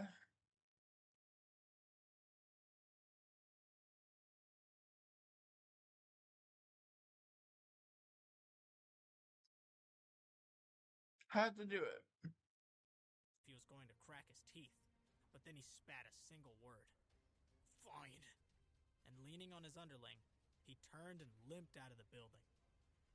Ever since Mitch had kicked him, Liam had been lying still on the ground, trying not to attract any more attention. Now, as the Willow Society retreated, his only thought was that he had to get away from Harris. Not even Mitch, one of the most dangerous men in Chicago, could stand up to a... Oh, one more thing. I've been sleeping the whole time when I was live streaming. Just putting that out there. Single punch from his classmate. None of this should be possible. But what's the point of thinking that when I've seen it with my own eyes? He thought. All he knew right now was that he didn't have much time to escape. He couldn't afford to anger Harris any more than he had already. Hoping to take advantage of the chaos and confusion, he got to his knees and started to crawl toward the door. There was a rush of air and a loud thud. Less than an inch away from his hand, a metal fork was suddenly sticking out of the floorboards, vibrating loudly, half buried in the solid wood.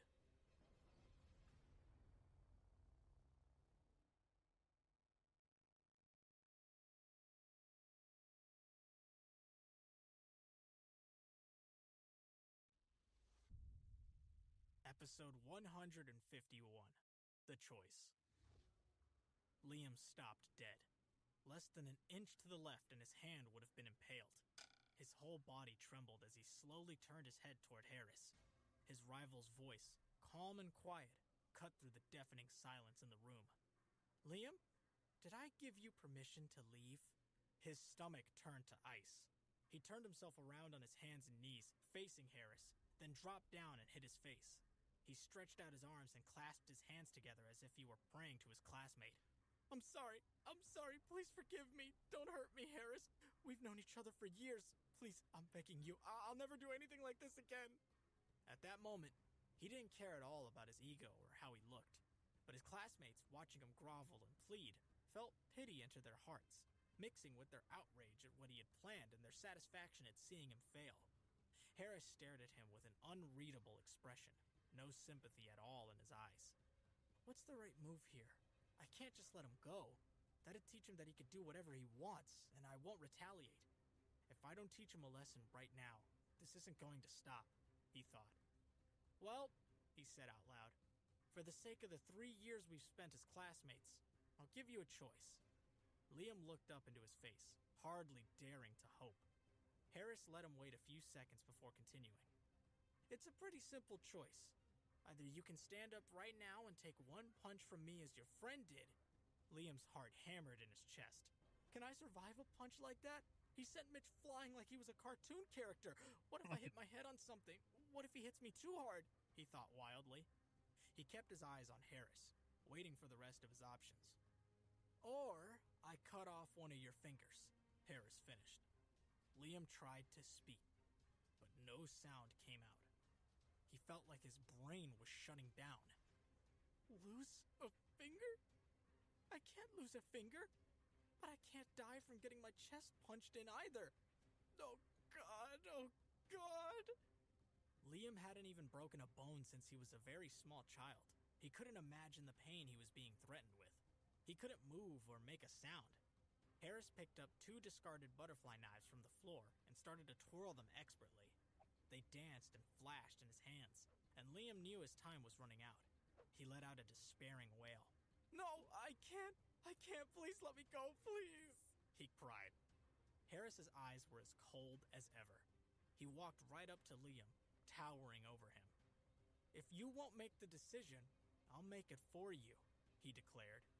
The butterfly knives disappeared into his sleeves, and he dragged Liam upright by his shirt collar. Completely. Then, before I the just other boy found could out react, he punched him full in the chest. a lot more Liam flew backward through the open doorway, rolling end over end, even further than Mitch had. He came to stop in a tangle of bruised limbs. Now get out of my sight, Harris sneered.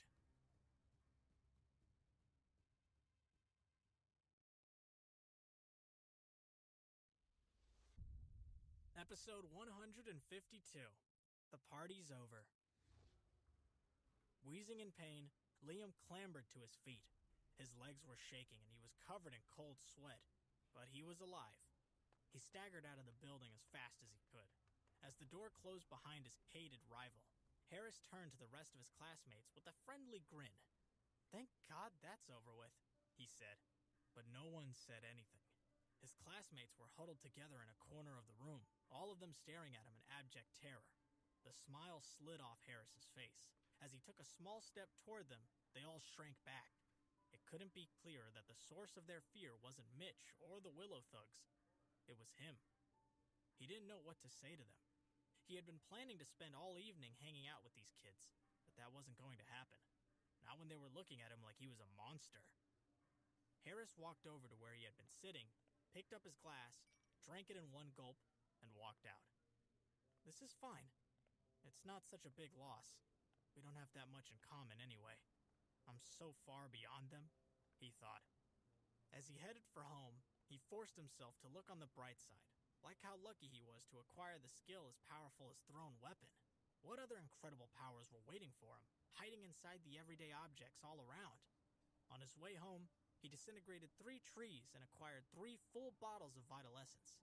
He also disintegrated several metal objects and got 9 units of refined iron, and from the flowers he touched, he got 5 more mutant seeds. Of course, many of his attempted disintegrations failed, but it all still gave him plenty of experience points. Finally, he tried touching a plastic billboard. Disintegration failed. Skill points gained 0.1. Experience points gained 0.1. Harris was about to reach for a nearby pot of flowers when the system sent him a second message. Experience point threshold reached. Do you wish to level up? Harris's eyes widened in excitement. System, open my personal information panel. Host, Harris, level 2. Experience to the next level, 100 out of 100.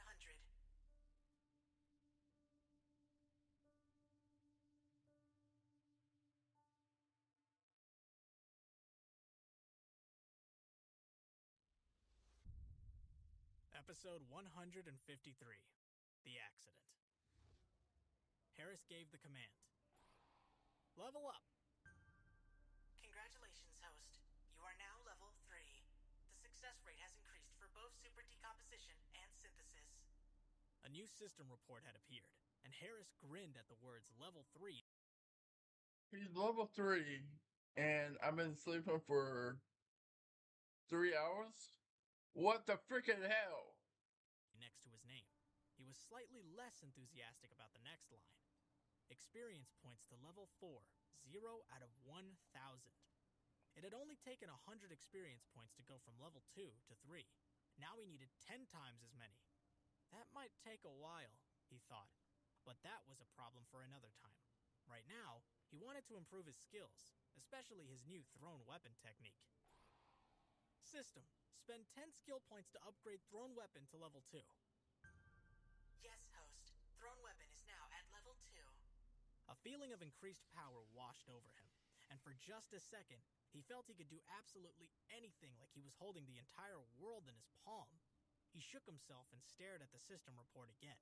He had 6 skill points left to spend, and he noticed that his poison immunity was now the only skill still at level 1. That was no good. System, upgrade poison immunity to level 2. Yes, host. 1 skill point spent. Poison immunity is now at level 2. Description: the immunity to 10,000 poisons. You can now consume all plant matter in complete safety. This time, there was no pleasurable rush of power. Looking over his list of skills, Harris wanted to keep going and upgrade them all to level 3, but he couldn't. He sighed. I just don't have enough skill points, he thought. Behind him, the roar of a sports car was getting louder and louder, pulling him back to reality. Harris waited for it to pass him and continued down the road out of sight, taking its noise with it. Before that could happen, there was a screech and a thud from behind him. Mixing with the renewed revving of the car's engine, he heard several high-pitched screams. Harris turned around. A bright yellow high-performance sports car was accelerating away from a crosswalk where a middle-aged man was lying motionless. A horrified crowd already gathered around him. The crosswalk light blazed a bright, accusing green. The driver of the sports car had hit somebody while running a red light, and now they were trying to flee the scene. Sudden fury burning in his chest, Harris raised his hand. One of the Willow Society's butterfly knives appeared, balanced on his fingers. A cold light gleamed in his eyes, and his arm moved in a blur.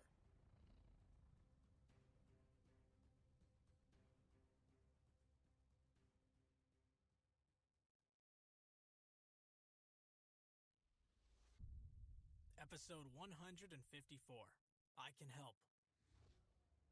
There was a distant tinkle of breaking glass, and the sports car swerved off the road, almost immediately crashing into a large tree. Its car alarm started to wail. Ignoring it completely, Harris turned around and strode toward the injured man. He was motionless and bleeding, and next to him crouched a crying boy. "Dad! Dad!" he howled. The people around him were all doing what they could to help. Some were on the phone calling the emergency services for help, and some were standing together in the road, shielding the boy and his father from oncoming cars. Looking at the scene, some of the warmth returned to Harris's heart. I guess there are good people in this world, he thought. Not wanting to waste any more time, he pushed his way through the crowd and kneeled beside the bleeding man. He was just about to check his breathing when a small voice yelled, "Don't touch him!" Looking around, Harris saw that a little girl was now clutching the little boy's arm. She glared at him like he was responsible for her dad's injury. She looked even younger than her brother. "Who are you? What are you doing? Are you a doctor? You're not allowed to touch him if you're not a doctor," she said. Harris would have admired her courage, except trying to stop him from helping was the worst thing she could be doing. The whole crowd was looking at him now, still gazing straight into the little girl's eyes. He made his voice as deep and calm as he could. "I'm not a doctor, but," he said. And before he could finish his sentence, the people around him were already starting to talk. "If you're not a doctor, then you're not allowed," said the girl. "Yeah, get out of the way," said one onlooker. "Don't try to help if you don't know what you're doing," said someone else. Harris didn't break eye contact with the girl. "I'm not a doctor, but I can save him," he said. That shut everyone up, even if only for a second. All the adults standing around looked hard at Harris's young face, and most of them didn't seem convinced by his claim.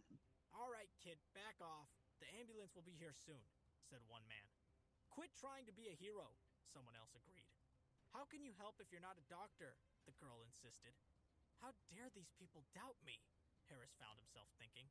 No matter how understandable their skepticism was, it exhausted him. "You don't know me," he said coldly. His eyes were still fixed on the victim's daughter, but he was speaking to everyone within earshot. His sudden icy demeanor did, at least, make the daughter stop shouting at him. She clung a little tighter to her big brother's arm, and for the first time, he raised his head to look at Harris. Tears shone on his face. "What's your name, kid?" asked Harris. When the boy didn't reply, he continued. "You're pretty big, you know. You're almost a grown-up, and we need you to make a grown-up decision today because nobody else can make it for you. Will you let me help your father?" Harris was doing his best to inject that warm, calm tone back into his voice. "I can save him," he promised. The crowd was shocked into another moment of silence, but the victim's son had a growing look of hope in his eyes. "My name's Joshua. Can you save Dad?" he said. His sister scowled at Harris, but she didn't say anything. Instead of looking back at her, Harris smiled at Joshua. "Yes, I can," he said.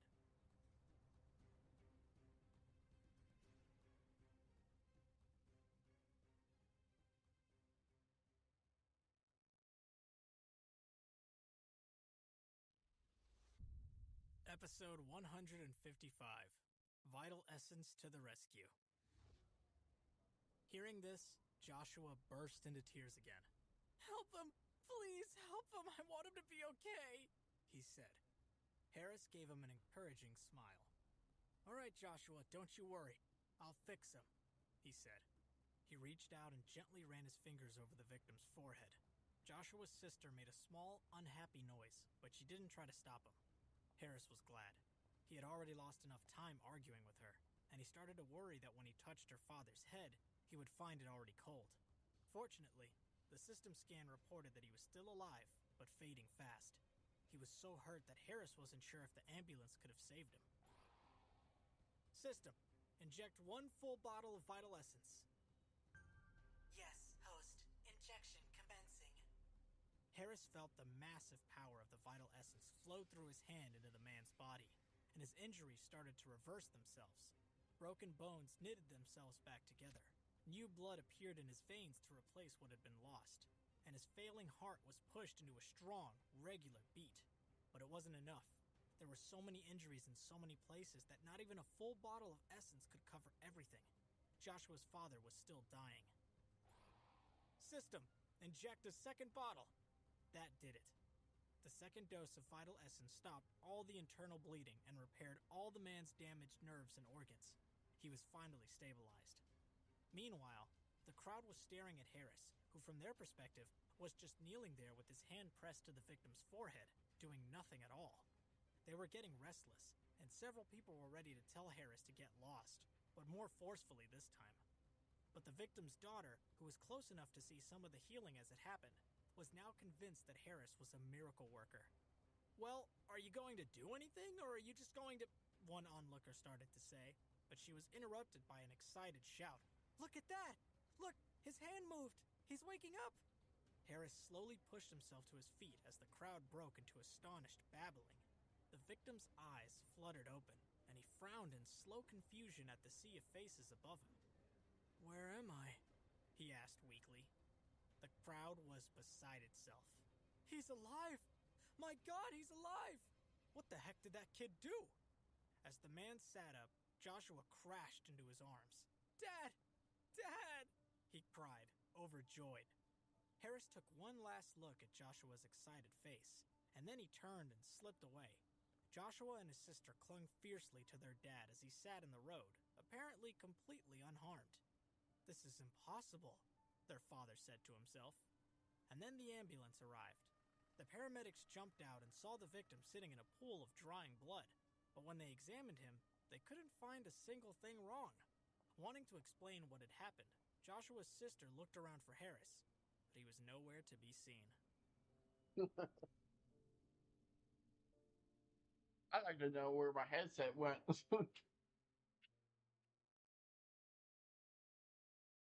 Did it fall? No. There's no way to fall. Episode 156, Running for Endurance. The paramedics were already pretty confused, but when the crowd tried to explain what had happened, it only puzzled them even more. Could a teenager pressing his hand to someone's forehead bring them back from the brink of death? It was the kind of thing that might make a grown adult believe in the supernatural, even if only for a second or two. Hearing the crowd's jumbled explanations, the victim himself also started looking around for Harris, but he was long gone. Finally, someone noticed the crashed sports car a little ways down the road, and the medical team rushed to help with this other, totally unrelated accident.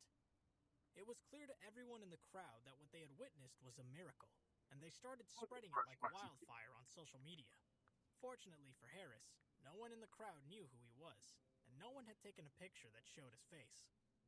The next morning, Harris noticed that his father was watching the news while he ate breakfast. Harris realized with a jolt that the news story was about him, or rather, about the accident the previous day and the miraculous assistance offered by a mysterious young boy. Harris felt extremely uncomfortable and was about to walk away when his father stopped him. "Harris, do you think superheroes are real? I sure can't see any other way a man could be run over like that and walking around 5 minutes later," he asked. Harris didn't like this line of questioning at all, and he flailed around trying to think of something to say. "I don't think the guy was a superhero. I think he was just someone unusual, someone who loves this world and wants to help," he finally said. His father turned away from the TV and looked at him with a surprised expression. "What makes you think all that?" he asked. For a moment, Harris had no idea how to respond. "Oh, well, that's what they were saying on social media. I just read it on my phone," he said. "Oh, okay," his father said, and turned back to the TV. That was close, Harris thought. He left the room before his father could say anything else, wiping sweat from his forehead. After breakfast, Harris called up a system report and looked at his physical attributes: strength, agility, spirit, and endurance. He now had pretty good scores in the first 3, but his endurance was still pathetic, and he frowned. "Endurance is the real problem now. It's so low that it's holding me back from my full potential. Whenever I fight someone, my chest always feels tight afterward. Even when I used thrown weapon a single time yesterday, it left me a little out of breath," he thought. He had a sudden realization. The average endurance value of an adult human is 1, and mine is only 0.8. I'm actually in worse shape than a regular person. No wonder this is becoming such an issue. It was clear to Harris that as long as his endurance was so far behind his other attributes, making full use of any of his powers was going to be difficult, maybe even dangerous. But how can I increase my endurance? He wondered. After thinking it over for a long time, he had an idea. Maybe taking up long-distance running would boost my endurance, he thought. It couldn't hurt to at least give it a try. He put on some running gear and headed out to the park. After an hour of running, Harris was exhausted and dying of thirst. He dragged himself over to the park's refreshment kiosk.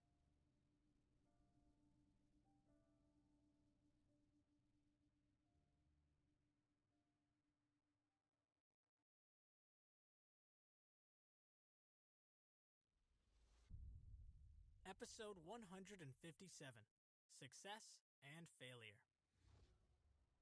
"Hi, I'll take an energy drink, please," Harris said to the lady behind the counter. "That'll be $1.50, she replied. Harris dumped some change into her hand and limped away, opening the drink as he went. He had just raised the can to his lips when the system sent him a message. Can of energy drink detected. Do you wish to disintegrate it? Harris froze, thinking hard. He lowered the can and walked back to the kiosk. The lady smiled when she saw him. "Back so soon, young man? Anything else I can get you?" she asked. Harris smiled back. "Yeah, I'm going to need a whole lot of energy today. Can I get another 3 cans of this, please?" he asked. "Sure thing," she said, lining them up on the counter. Harris passed her a bill, gathered up the drinks, and took them all to a nearby bench. Clutching the open can, he was almost trembling with excitement. "System, disintegrate the drink." Disintegration successful. Skill points gained 0.9. Experience points gained 0.9. 1 endurance pill was acquired. Description: swallow this pill to increase your endurance by 0.1. Do you wish to extract it now? An endurance pill. Harris was ecstatic. He had been worrying for a while that he wouldn't find any way to increase his endurance, but here was a simple, reliable method. Yes, it's only 1/10 of a point per pill, but that's fine. Quantity can make up for quality, he thought. Extract. A small, featureless black pill appeared in the palm of his hand. Despite its unpromising appearance, Harris swallowed it without a moment's hesitation, and only a few seconds later, he felt much less tired and started to take longer, deeper breaths. He quickly pulled up a system report, and sure enough, his endurance score had gone from 0.8 to 0.9. Grinning in triumph, he picked up another can. Disintegrate! Disintegration failed. Energy drink destroyed. Skill points gained 0.1. Experience points gained 0.1. That was a shame, but Harris wasn't too upset. He had to remember that the system's processes didn't have a 100% success rate. He grabbed the next can. Disintegrate! The third can was a success, and Harris swallowed the newly created pill. Opening the final can of energy drink, he took a sip to wash the pill down. "All right, time to go home, after I buy a few more cans of this stuff," he thought. But as he stood up, his eyes went to the shady spot beneath a nearby tree where an old man was exercising. It looked like he was doing Tai Chi, his body flowing through an elegant series of stances. Harris's curiosity was piqued, and instead of returning to the kiosk, he sat down on a different bench closer to the old man so he could get a better view of what he was doing.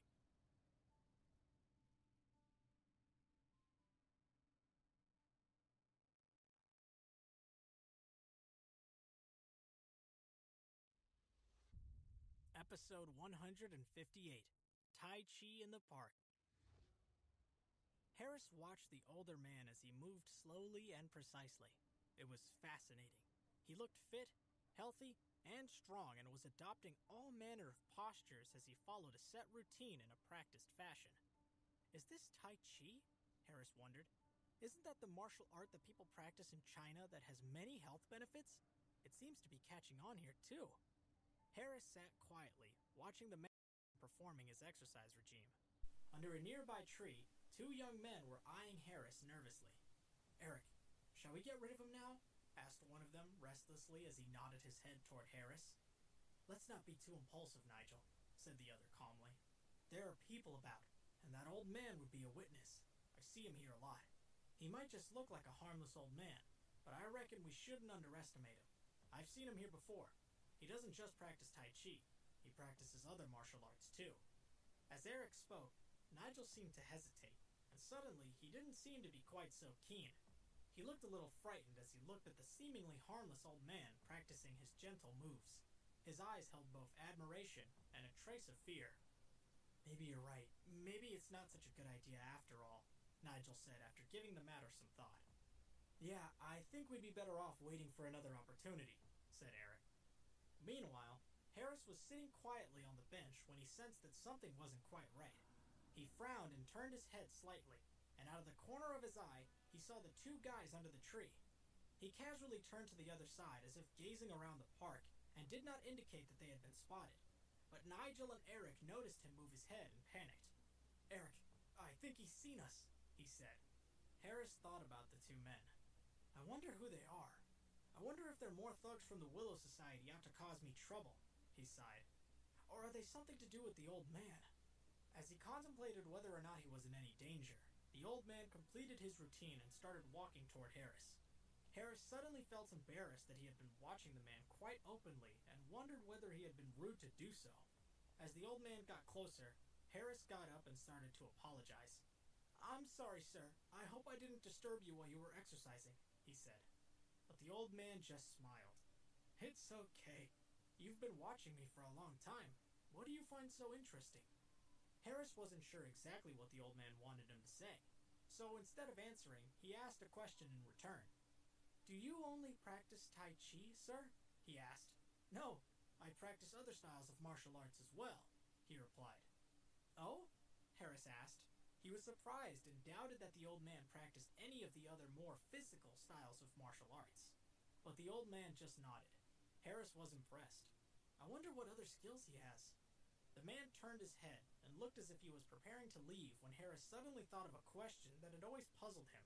"Sir, do you think that training in martial arts gives you strength beyond your capabilities?" he asked. The old man looked back at Harris and then looked around him in the live stream for a while. This is the stream, guys.